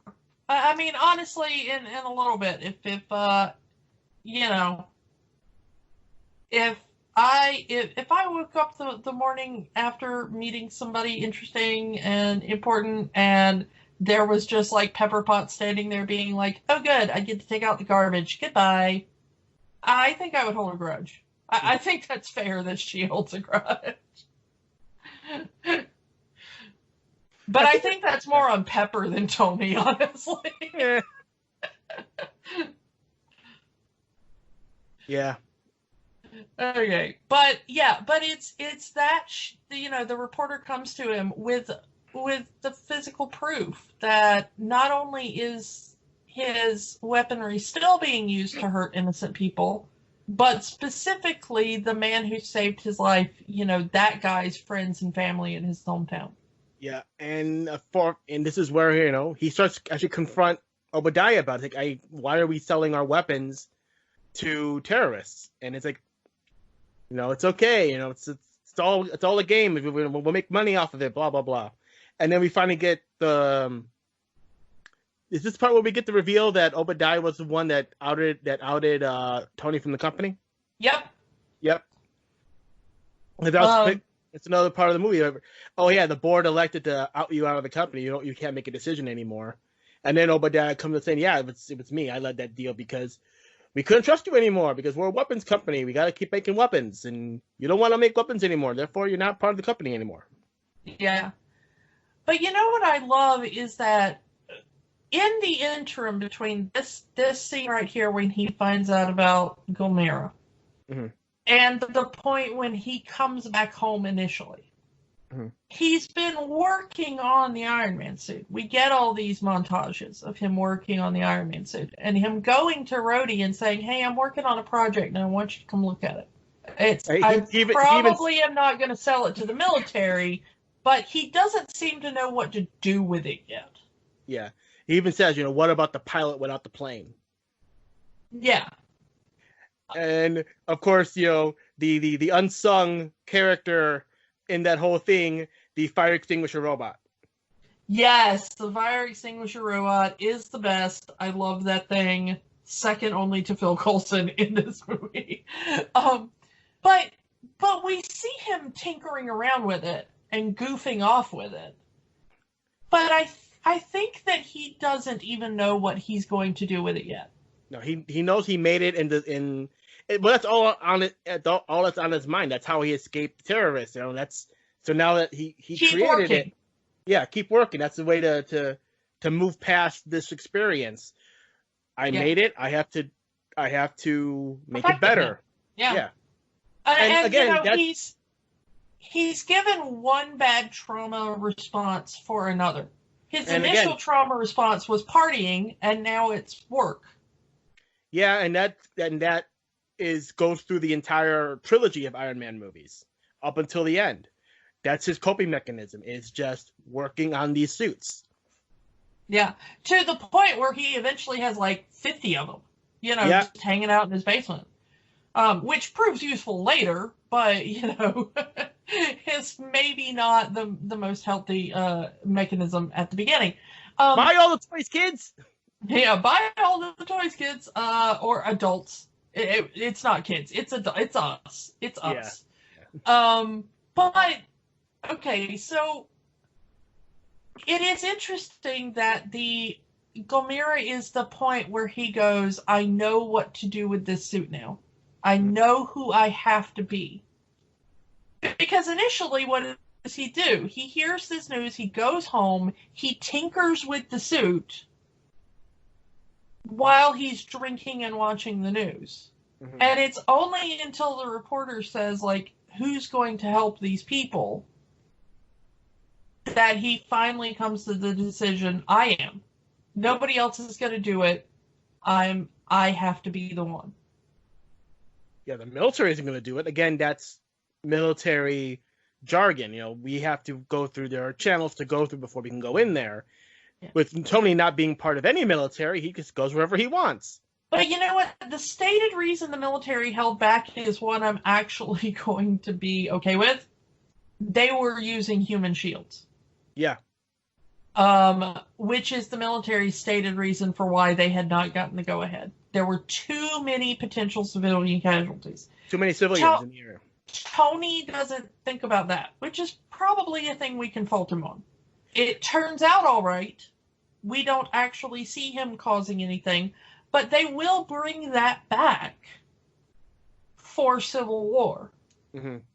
You know, the Avengers eventually are a part of something that causes civilian casualties. Mm-hmm. And it is recklessness like Tony starts in this film of not thinking about it. You know, there's a thing that needs to be done. I'm going to go in and do the thing, and I'm not going to entirely think it through because I am too caught up in my own sense of power. Which I respect the Marvel movies for actually getting into and being a big plot point. Is that what do you do? How do you stay ethical when you have all this power? Which we usually see done in the supervillain idea. Yeah. But I like that they bring it in for their heroes too, that the heroes have to think about the consequences of their actions. And that was great, but how they did it in Civil War, and yeah, and you kind of see it here, where he kind of has to lower the repulsor when he sees a human shield, and yeah, it works out with the shoulder missiles and all that. But yeah, Tony doesn't think things through it. Yeah. But all it would have Obadiah actually says it in the movie. Shoot, fire, aim. Yeah. Even with the heads-up display and the targeting missiles and everything, all it would have taken was, one of those civilians to twitch at the wrong time, and they would have been in the line of fire. Mm-hmm. Which, you can and we do frequently as a society debate. Is that a chance that is worth taking?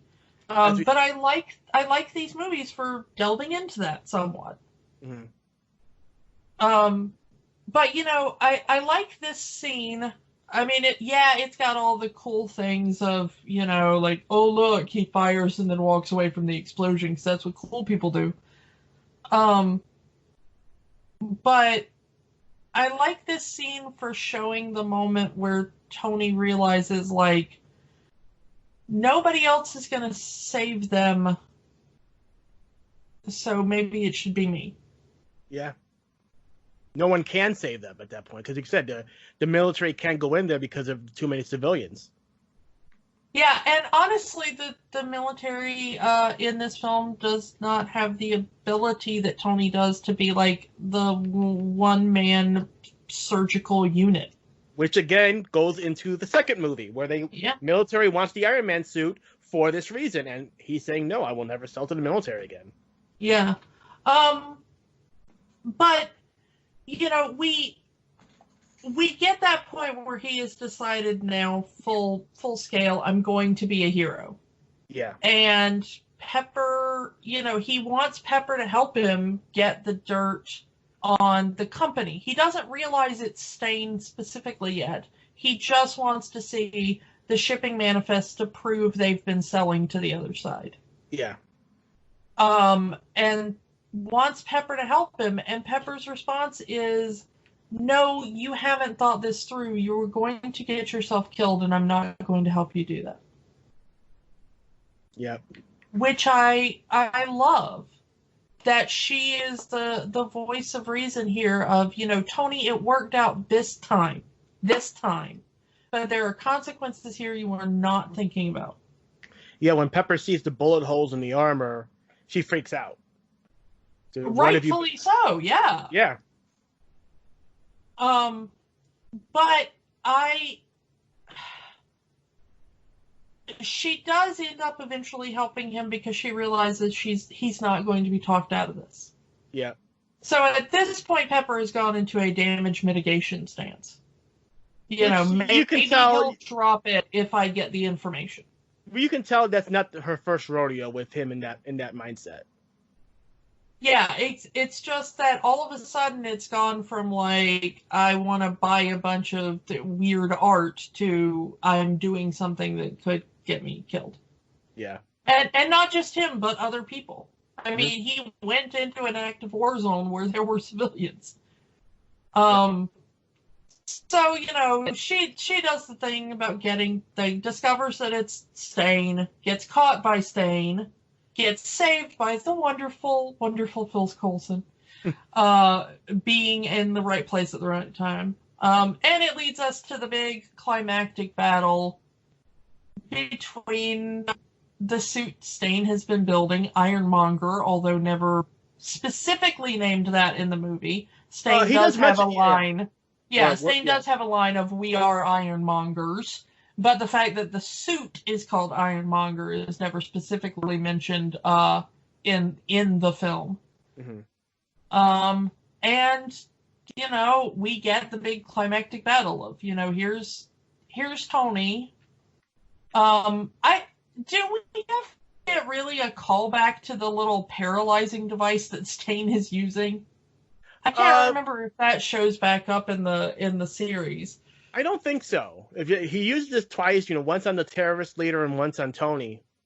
Oh yeah, and I forgot about that. That Stain pretty much has military people kill up terrorists and they're all paralyzed. Yeah, which is interesting.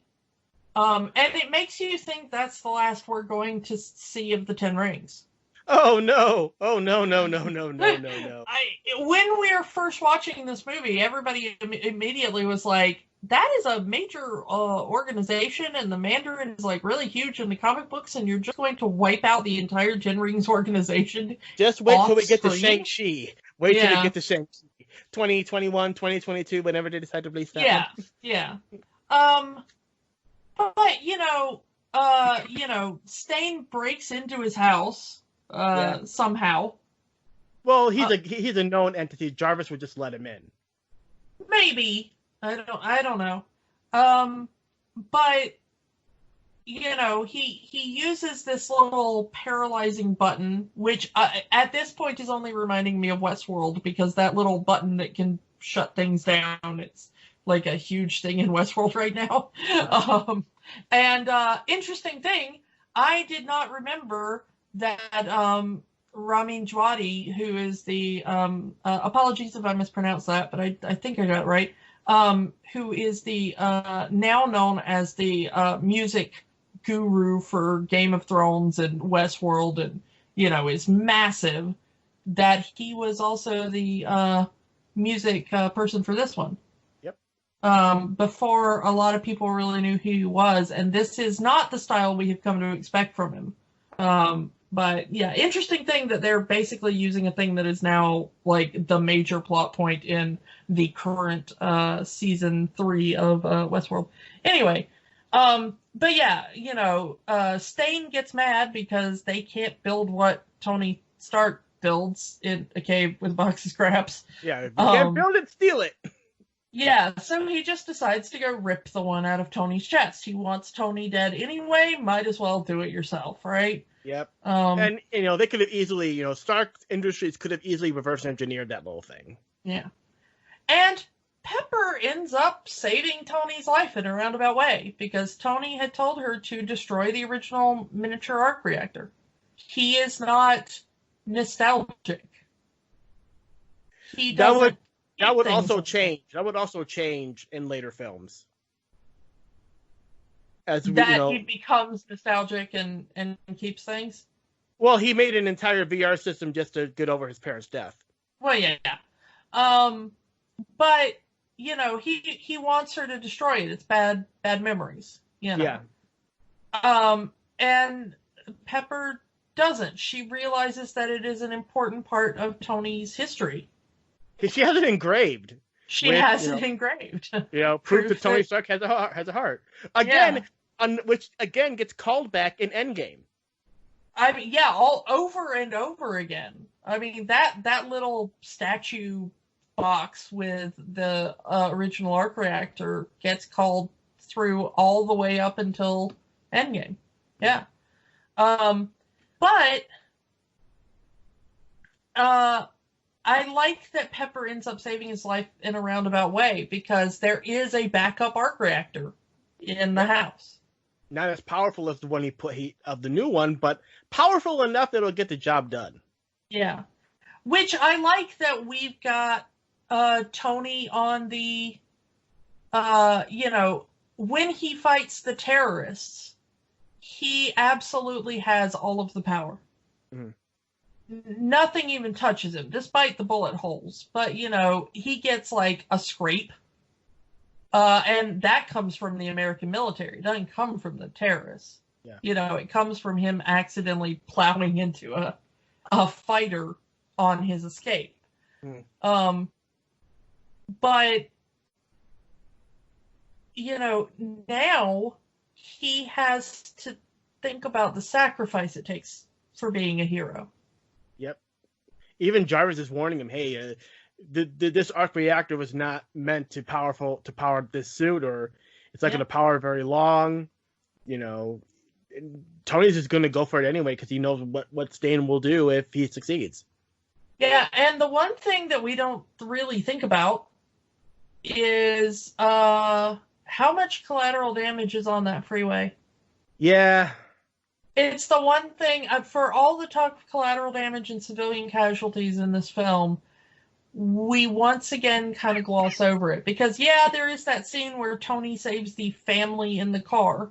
Mm-hmm. But there are, cars careening off of the Ironmonger suit and flipping in the air. There are, crashes that we see, or hear off screen. We never get to see what happens to those people. Yeah. Go ahead. Yeah, we never get the collateral damage count from this battle, or most of them, honestly. I just want to backtrack a bit while you finish your thought. Is that, you get the Mark II suit, and you see Rhodey look at it, think next time. No, not you anyway. Yeah, that not is with kind that of face. One thing. Not with that face. Not with that face. You don't get to do that. But that is a good moment in the movie because it's there to tease the audience. Like, they weren't joking. We mentioned before they had told the audience, if you go see this movie, you get more movies. Yeah, but the fact that they put it in the film. Yeah, I'm sitting there and I see Rory look at the suit and put it on next time. Oh, that's what they're gonna do. And, and then we get Don Cheadle.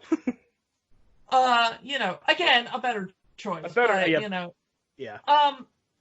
But yeah, we get the typical climactic battle, as some of the later films would kind of go away from this a little bit. But, we do have the typical, you've got your suit, I've got my suit. The big CGI battle that's in every Marvel movie. Yeah. But the thing I like about this battle thematically, I mean, the effects are amazing. CGI still holds up.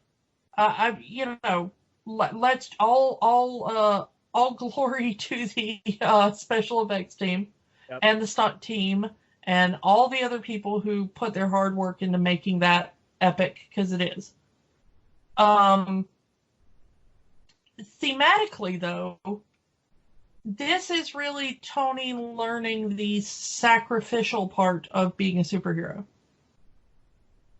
Yeah, but you can also put that it's also part of the PTSD to wanted to die for a reason, not just die as being captured by terrorists, you know?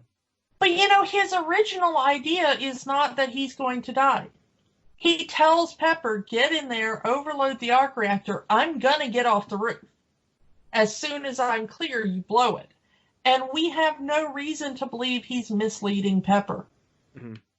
He seems to fully believe in his promise. I got a little bit of juice left in this thing. I'm going to punch it.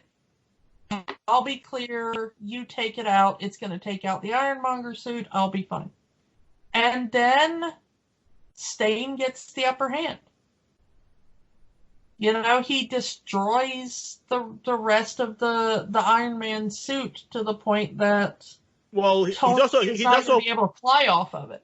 Yeah, Tony's also taking the suit off because the arc reactor in his chest can't handle the suit anymore. So he's already halfway undressed, as it were, when Stain attacks again.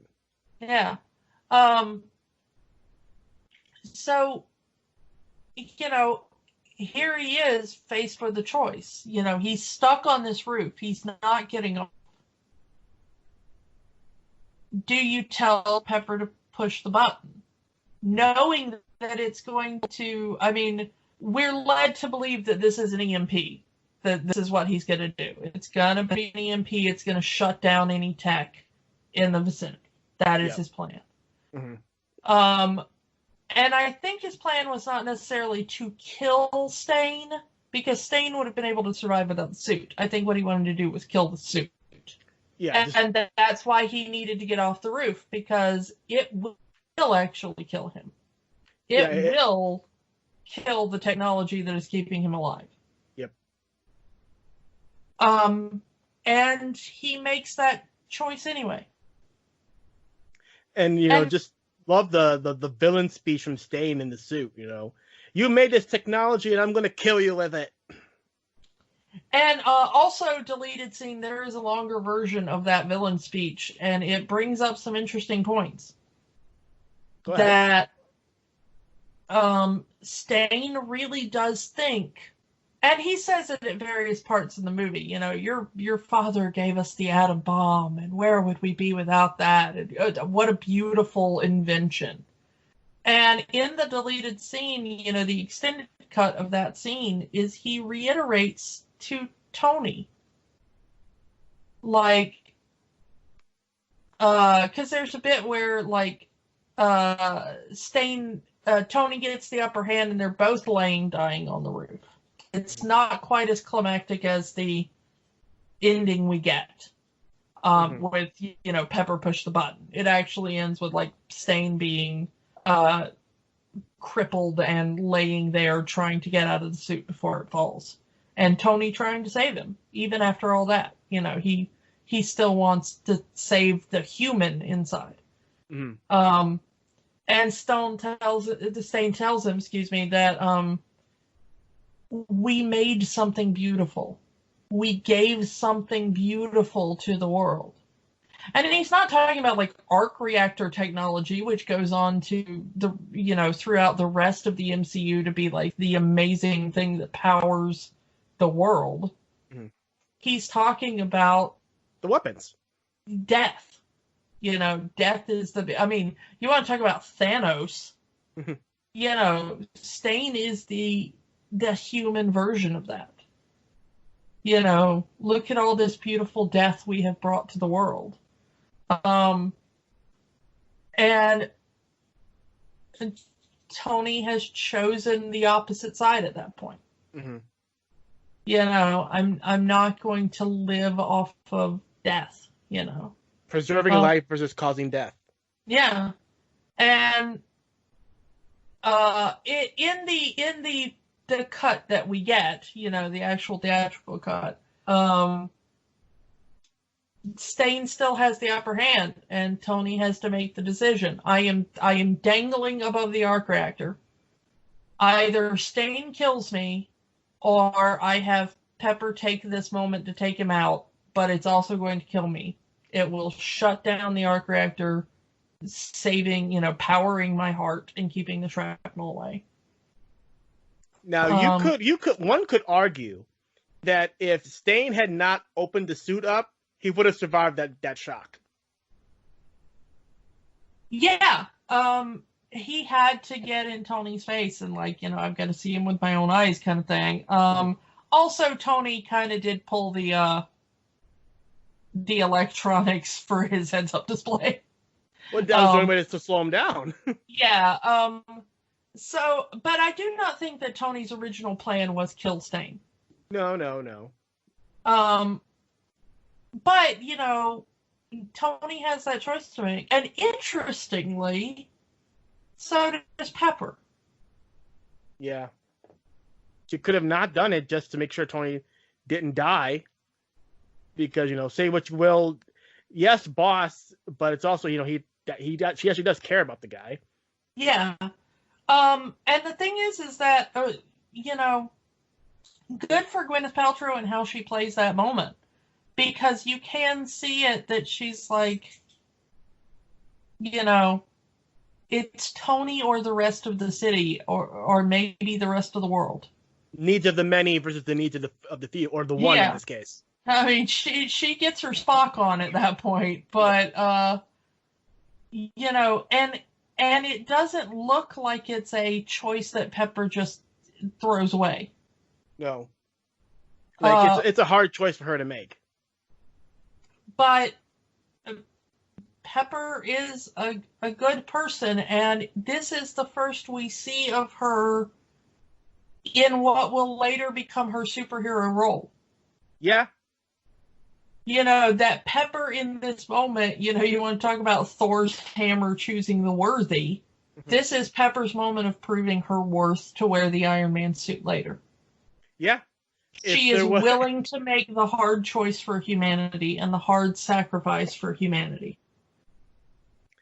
And then we get Stain getting electrocuted. Maybe he would have survived being electrocuted if he hadn't fallen into the arc reactor. Maybe. Yeah, if you hadn't blown up the entire, ceiling trying to kill Tony and weakening the structural integrity, you might have survived that. And then they could have easily explained, half of LA being in a blackout with, oh yeah, our arc reactor blew. We were trying to do something with it. Yeah. And Stain would have been arrested, probably going to jail, probably would have shown up in a later movie. Yeah, but he would have been arrested on the down low by S.H.I.E.L.D. Yeah. I do like, speaking of S.H.I.E.L.D., we get one last return from Coulson here at the end. Give him the alibi. The alibi. We've already forged papers to prove you were on your yacht. We've already forged papers for 50 people saying that they were on the yacht with you. We've done it. All you have to do is get up there and just read this.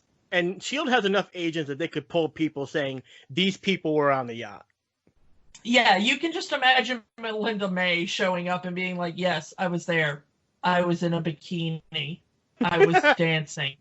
It was fun. And Fitzsimmons. No further questions. But,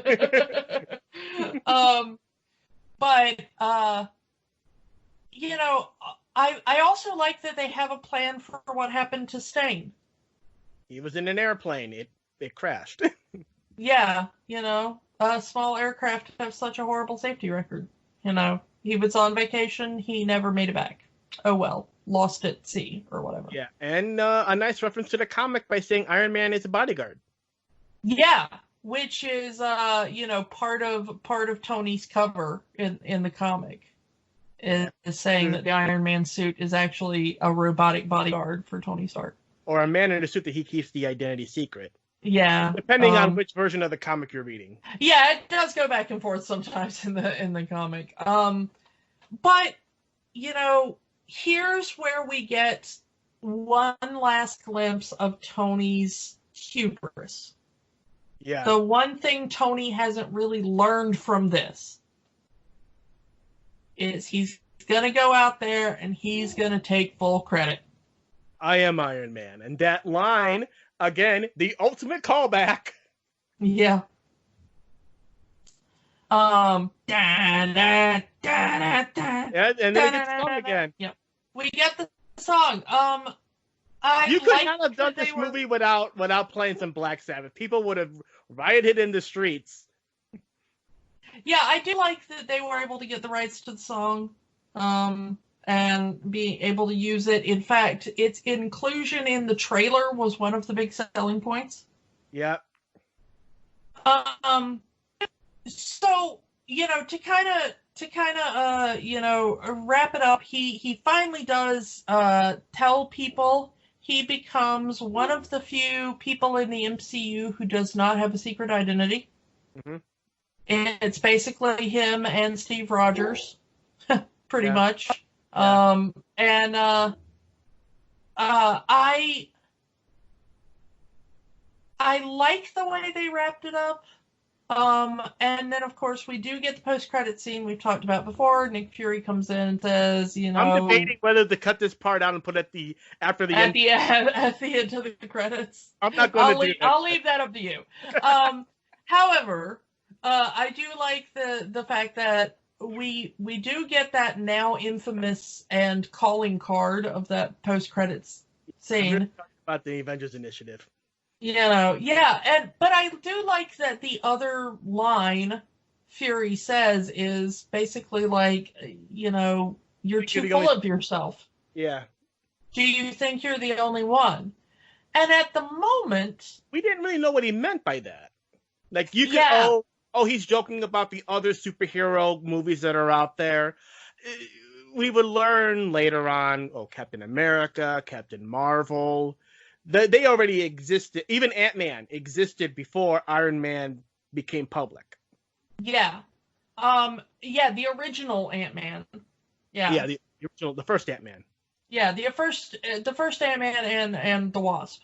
Hank and Jan. Yeah.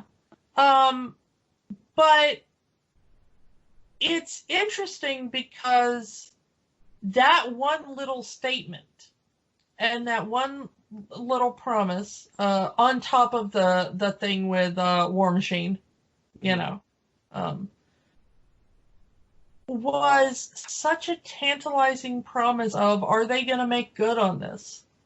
And not a lot of people thought it was going to. I mean, people thought this was going to be a one and done film because they didn't think the movie was going to make a lot of money. Iron Man movie, really? And it did. It became one of the biggest movies that year. And not only was it a movie that made a lot of money, it's a good movie. It is. Fast forward a few months to the Incredible Hulk movie with the cameo from Robert Downey Jr. at the end of that movie, because this movie is in continuity even though they changed the actors. Yeah. And he straight up says, I'm putting a team together. That's another... He has bought into Nick Fury's line. Whatever Fury says to him after it cuts absolutely sells Tony Stark on the idea of the Avenger Initiative. Yep. Things change between Iron Man 1 and 2, but we eventually get to the Avengers happening in a few years from this point. Yeah, and honestly, by the time... even though Incredible Hulk was not as well received, and I think criminally so, I don't know. It's been a while since I've watched it. Maybe when we do the rewatch for that, I'll discover I was wrong. But in my memory... It's not owned. That movie is not owned by Disney, so we're going to have to find a different way to watch it. Yeah, that's true. Okay. But, maybe when I rewatch it on my own and mention it at some point in the future on the show. But even though that wasn't as well received, the idea that there's Robert Downey Jr., there's Tony Stark, I'm putting together a team, and suddenly we realize, they're actually serious about this. They're all in on this. They're trying to make this a thing. They are trying to make fetch happen. Yeah. I think that even though that particular movie did not do as well with the general public, I think the hardcore fans suddenly took notice at that point in the Hulk and went, oh my God, we could really have the thing we've always wanted to have. All these superheroes in one movie. It take 10 years, but we got it.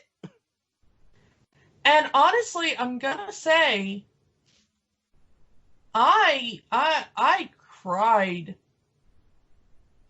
at the opening of Avengers because I was like, I can't believe I'm actually watching this. Like, this has really happened now. Yeah. The idea of all these comics that I grew up with, that I wanted to see on the big screen, not necessarily the comics I really wanted to see on the big screen. I'm still waiting for an X-Men movie worth watching. Don't at me. Don't at her. I am still waiting for an X-Men movie worth watching. Well, with Disney in control now, that might happen. We have to wait a few years. Honestly, now that we've done the MCU Sony crossover to give us the new Spider-Man movies, mm-hmm. After Spider-Man Homecoming, I turned to a friend, again with tears in my eyes at the end of that movie, and said, I finally saw a good Spider-Man movie. I never thought it was going to happen. Don't at me. I do not like any of the Spider-Man movies up until that point. The non-Raimi movies got a little better for me, at least the first one. But yeah, so I'm hopeful in the future that some of the new acquisitions from Fox, that one day we might, because Captain Marvel is in the MCU now. Yeah. We could finally have Rogue's real origin story. Yeah. And her full power set. I desperately want that. We might one day get a Fantastic Four that isn't awful. Yeah. We might one day get some of these other, they're talking about, rebooting Blade now, and, they're talking about bringing in some of these other ones. We've gotten the TV shows. Yeah, we know that a Blade movie is happening. They have said something about an MCU Deadpool movie. So it's like... Which would be great. Yeah, and they supposedly are keeping Ryan Reynolds. I want to see it. I love everything about Deadpool, especially Ryan Reynolds. Keep him in charge of things, and I'm okay with it. I have great hopes. I like what they're doing to expand into more niche movies. Yeah, Doctor Strange was a niche character, and they brought him in before Endgame. Look at Ant-Man. Ant-Man was a niche character. Ant-Man was an even more niche character than Doctor Strange. Yeah, and they made it work as a heist movie. Yeah, which is not something they had done before. They went all in with. Just like, let's bring in Taika Waititi and just let him do whatever he wants. Yes, please. And he's doing it again. We're fine. We're also getting Jane Foster as Thor. Which I never thought they would do that with Natalie Portman. I thought they were done with Natalie Portman. Yeah, I'm liking that they're willing to get a little more obscure. That they're willing to switch up the formula. All these people exist in the same universe. They could meet each other, but they don't have to. And this also, with the MCU, it started something great, but it started a lot of bad copycats. Yeah. DC tried it didn't work. The Dark Universe, Universal tried it. It failed miserably. And I hear they're hoping to try again on Dark Universe. The new Invisible Man movie that came out not too long ago. Yeah, which I still want to see, because I am down for that. But, I'm going to respect the original. They're not really responsible for what other people do with an idea. No, they saw what was happening and say, we want some of that money too, but really didn't want to do the work for it. That was the problem. Marvel did the work for it. No one thought when in 2008, we didn't think we would get the Avengers or where we would go now, where we are now. Yeah, I mean, a phase 3 of the MCU, are you kidding me? Yeah, granted, right about now, we will be gearing up for phase 4 with Black Widow. Granted, circumstances being what they are, we're not getting it till the end of the year, but yeah, we may have to wait a little longer for that phase 4 than we thought. But even if this was all we got, man, we got more than enough. Yeah. I mean, to me, there's MCU movies that I do not like as well as others. Mm-hmm. But I'm not sure there's any MCU movie that I actually hate. That I'm like, oh, I do not want to watch that ever again. Thor 2? Even that one has some things I like. It's not my favorite, but there are things in that I don't want to write it entirely off. Mostly being the language work by David Peterson. Hi, David! That I would not want to lose that, because that was some good work there. The fact that this movie is now more relevant because of Endgame than it ever was when it first came out. Yeah, in retrospect, there is a lot in this movie that I have a much deeper appreciation for than, oh, what does he want to do when he first gets back to America? Cheeseburger. Oh yeah, that's such a cliche. And now you're like, cheeseburger. His daughter wants a cheeseburger. Oh God. I want a cheeseburger too. Yeah, I mean. Although I think more people would have laughed if Morgan had said that she wanted a shawarma. Yeah. Shawarma is maybe the more memorable joke, but it's not as specific to Tony. I mean, Tony is the one that suggests the shawarma, so it is still to Tony, but I wanted to see that there was a point in the future where Tony invented the shawarma burger. With cheese. Yeah, like instead of a bacon cheeseburger, it's like shawarma meat on top of cheese on top of a burger. So I don't know. You're going into Ron Stoppable Nako territory. That is my favorite thing about Ron Stoppable is the Nako. Yes. Actually, after we recorded last week's episode, she actually made a Nako. Yeah, I did. The thing is, I'm like a weird food junkie. You're like, this is a monstrosity that should not exist, and I'm like, yes, and I must have 4 of them right now. So yeah. Okay. Back on the subject of. So yeah. Excuse me. Iron Man. So, does this movie still have the magic? I say yes, definitely. I say even more than it originally had. I appreciate this movie so much more in retrospect, knowing what it became. What it led to, yeah. All the stuff it made possible. All riding on the back of this one goofy little second string Marvel hero. And how many movies call back to events in this movie? Movies that aren't even out yet that will call back to this movie.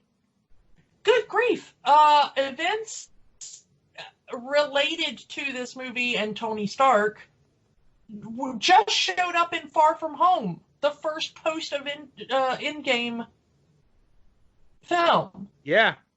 I mean, we get the new origin story for Mysterio, and it has to do with things Tony Stark was doing at this point in time or even earlier. A one-off character. We talked about him. I'm not Tony Stark, and he's the main villain in Spider-Man Far From Home. Yeah. The fact that they called back to this, I'm in the theater, I was like, oh, wow, that is a deep cut. Yeah, it absolutely is. And I love every minute of it. And I hope to get more, Again, who knows when what we're other... Yeah, we know that the Mandarin is supposed to show up in Shang-Chi, so that's again another reference to this movie. That the real Mandarin. the real man. I've been, as far as I'm aware, they said it's going to be the real Mandarin this time. Again, All right. when we get to Iron Man 3, whenever that is, we'll talk about the Mandarin. So I think that's all we can say about Marvel Studios' Iron Man. Anything else you want to add to it? You know what? If you're gonna be stuck at home, do an MCU rewatch. Start from the beginning. If you've got little ones that haven't really been introduced to it yet, introduce them now. It's a good time as any. Language warning. Yeah, There's a lot little of bit language. of language warning. A lot of these other movies tend to throw swears like they were free, pretty much. Yeah, I mean, if you have an age-appropriate little one, let's say that. What is this? What is this? Shh, we're the Avengers. It's like, okay, we're gonna. There isn't a video on YouTube of every time they said the SH word in these movies. Language, Yeah. cat. Language. Did he just say Language. language? Anyway, yeah, if you've got preteens or teens or whatever that haven't really watched the old ones or saw them when they were younger and maybe don't remember them as well, Yeah, it's good family-ish viewing for an older child. or at least if you have the kids and explain to them these are grown-up words, you don't say them. Yeah. Because You know what? How I've you been- parent is up to you. I've seen all of these movies in the theater, and each and every one of them had kids in the audience, so I don't think the parents are really caring about it. Their kids, And not my problem. sometimes babies. Yeah. Sometimes babies. I can't say I'm not going to tell someone how to parent their child. But Anyway. I will tell someone, don't bring a baby to a movie theater when that's a thing again, hopefully. With loud noises that could potentially damage their developing ears. Yeah, And it's then- not good for the kid. And then they cry, and then everyone's upset. Because Yeah. you. Because of you, parent. No. Anyway. So anyway, that's all we can say about Iron Man. Again, if you're home... Well, I got some more I could say on Phil Coulson. I mean, if you just want to keep this thing going, I mean, everybody's stuck at home. What else are they going to do? I got some fanfic here I could read if you want to really Welcome get to into our it. 6-hour podcast on Kiki's Obsession with Clark Gregg. Someday. No, when comic conventions become a thing again. Hopefully he's one I've never met, and I would love to. Anyway, okay, so we're gonna wrap this up, and coming off of this superhero stuff, what do you got for us next week, Tuesday? So let's talk about another superhero. So take this. A rich guy goes away, trains for all of his life, comes home and finds that his hometown is corrupted, and he has to put on a costume to get rid of the corruption in his town. What do you think about that? I think that Disney doesn't own that one yet. I'm not talking about what you're thinking of. I'm talking about one of the heroes that inspired that guy. Disney did a series about the character of Zorro. Oh! Yes. 1960, we're going to take a look at the movie based on that series, The Sign of Zorro. Now, there's a little bit of history to this one. After the success of Davy Crockett, which was a compilation film of their television series, Walt decided, if this compilation movie works, why not another compilation movie? And combined the entire first season of Zorro into one movie. That's a lot. That sounds like it's going to be fun. So yes, we are going to talk about Zorro next week. Hopefully you guys will be on board with us. So we'll talk to you guys next week about that. Anything else you want to say? I think there's only one thing left to say. Da da da da da da da da da. That was Bye. yeah. Disney doesn't own them yet either. Thank you for listening to Rewatching the Magic. We invite you to keep the magic going by joining the conversation online. Find us on Facebook at Rewatching the Magic, on Twitter at Rewatch the Magic, and of course, find all new episodes at rewatchingthemagic.podbean.com. Until next time, remember, the magic is for everyone. It only stops if you let it.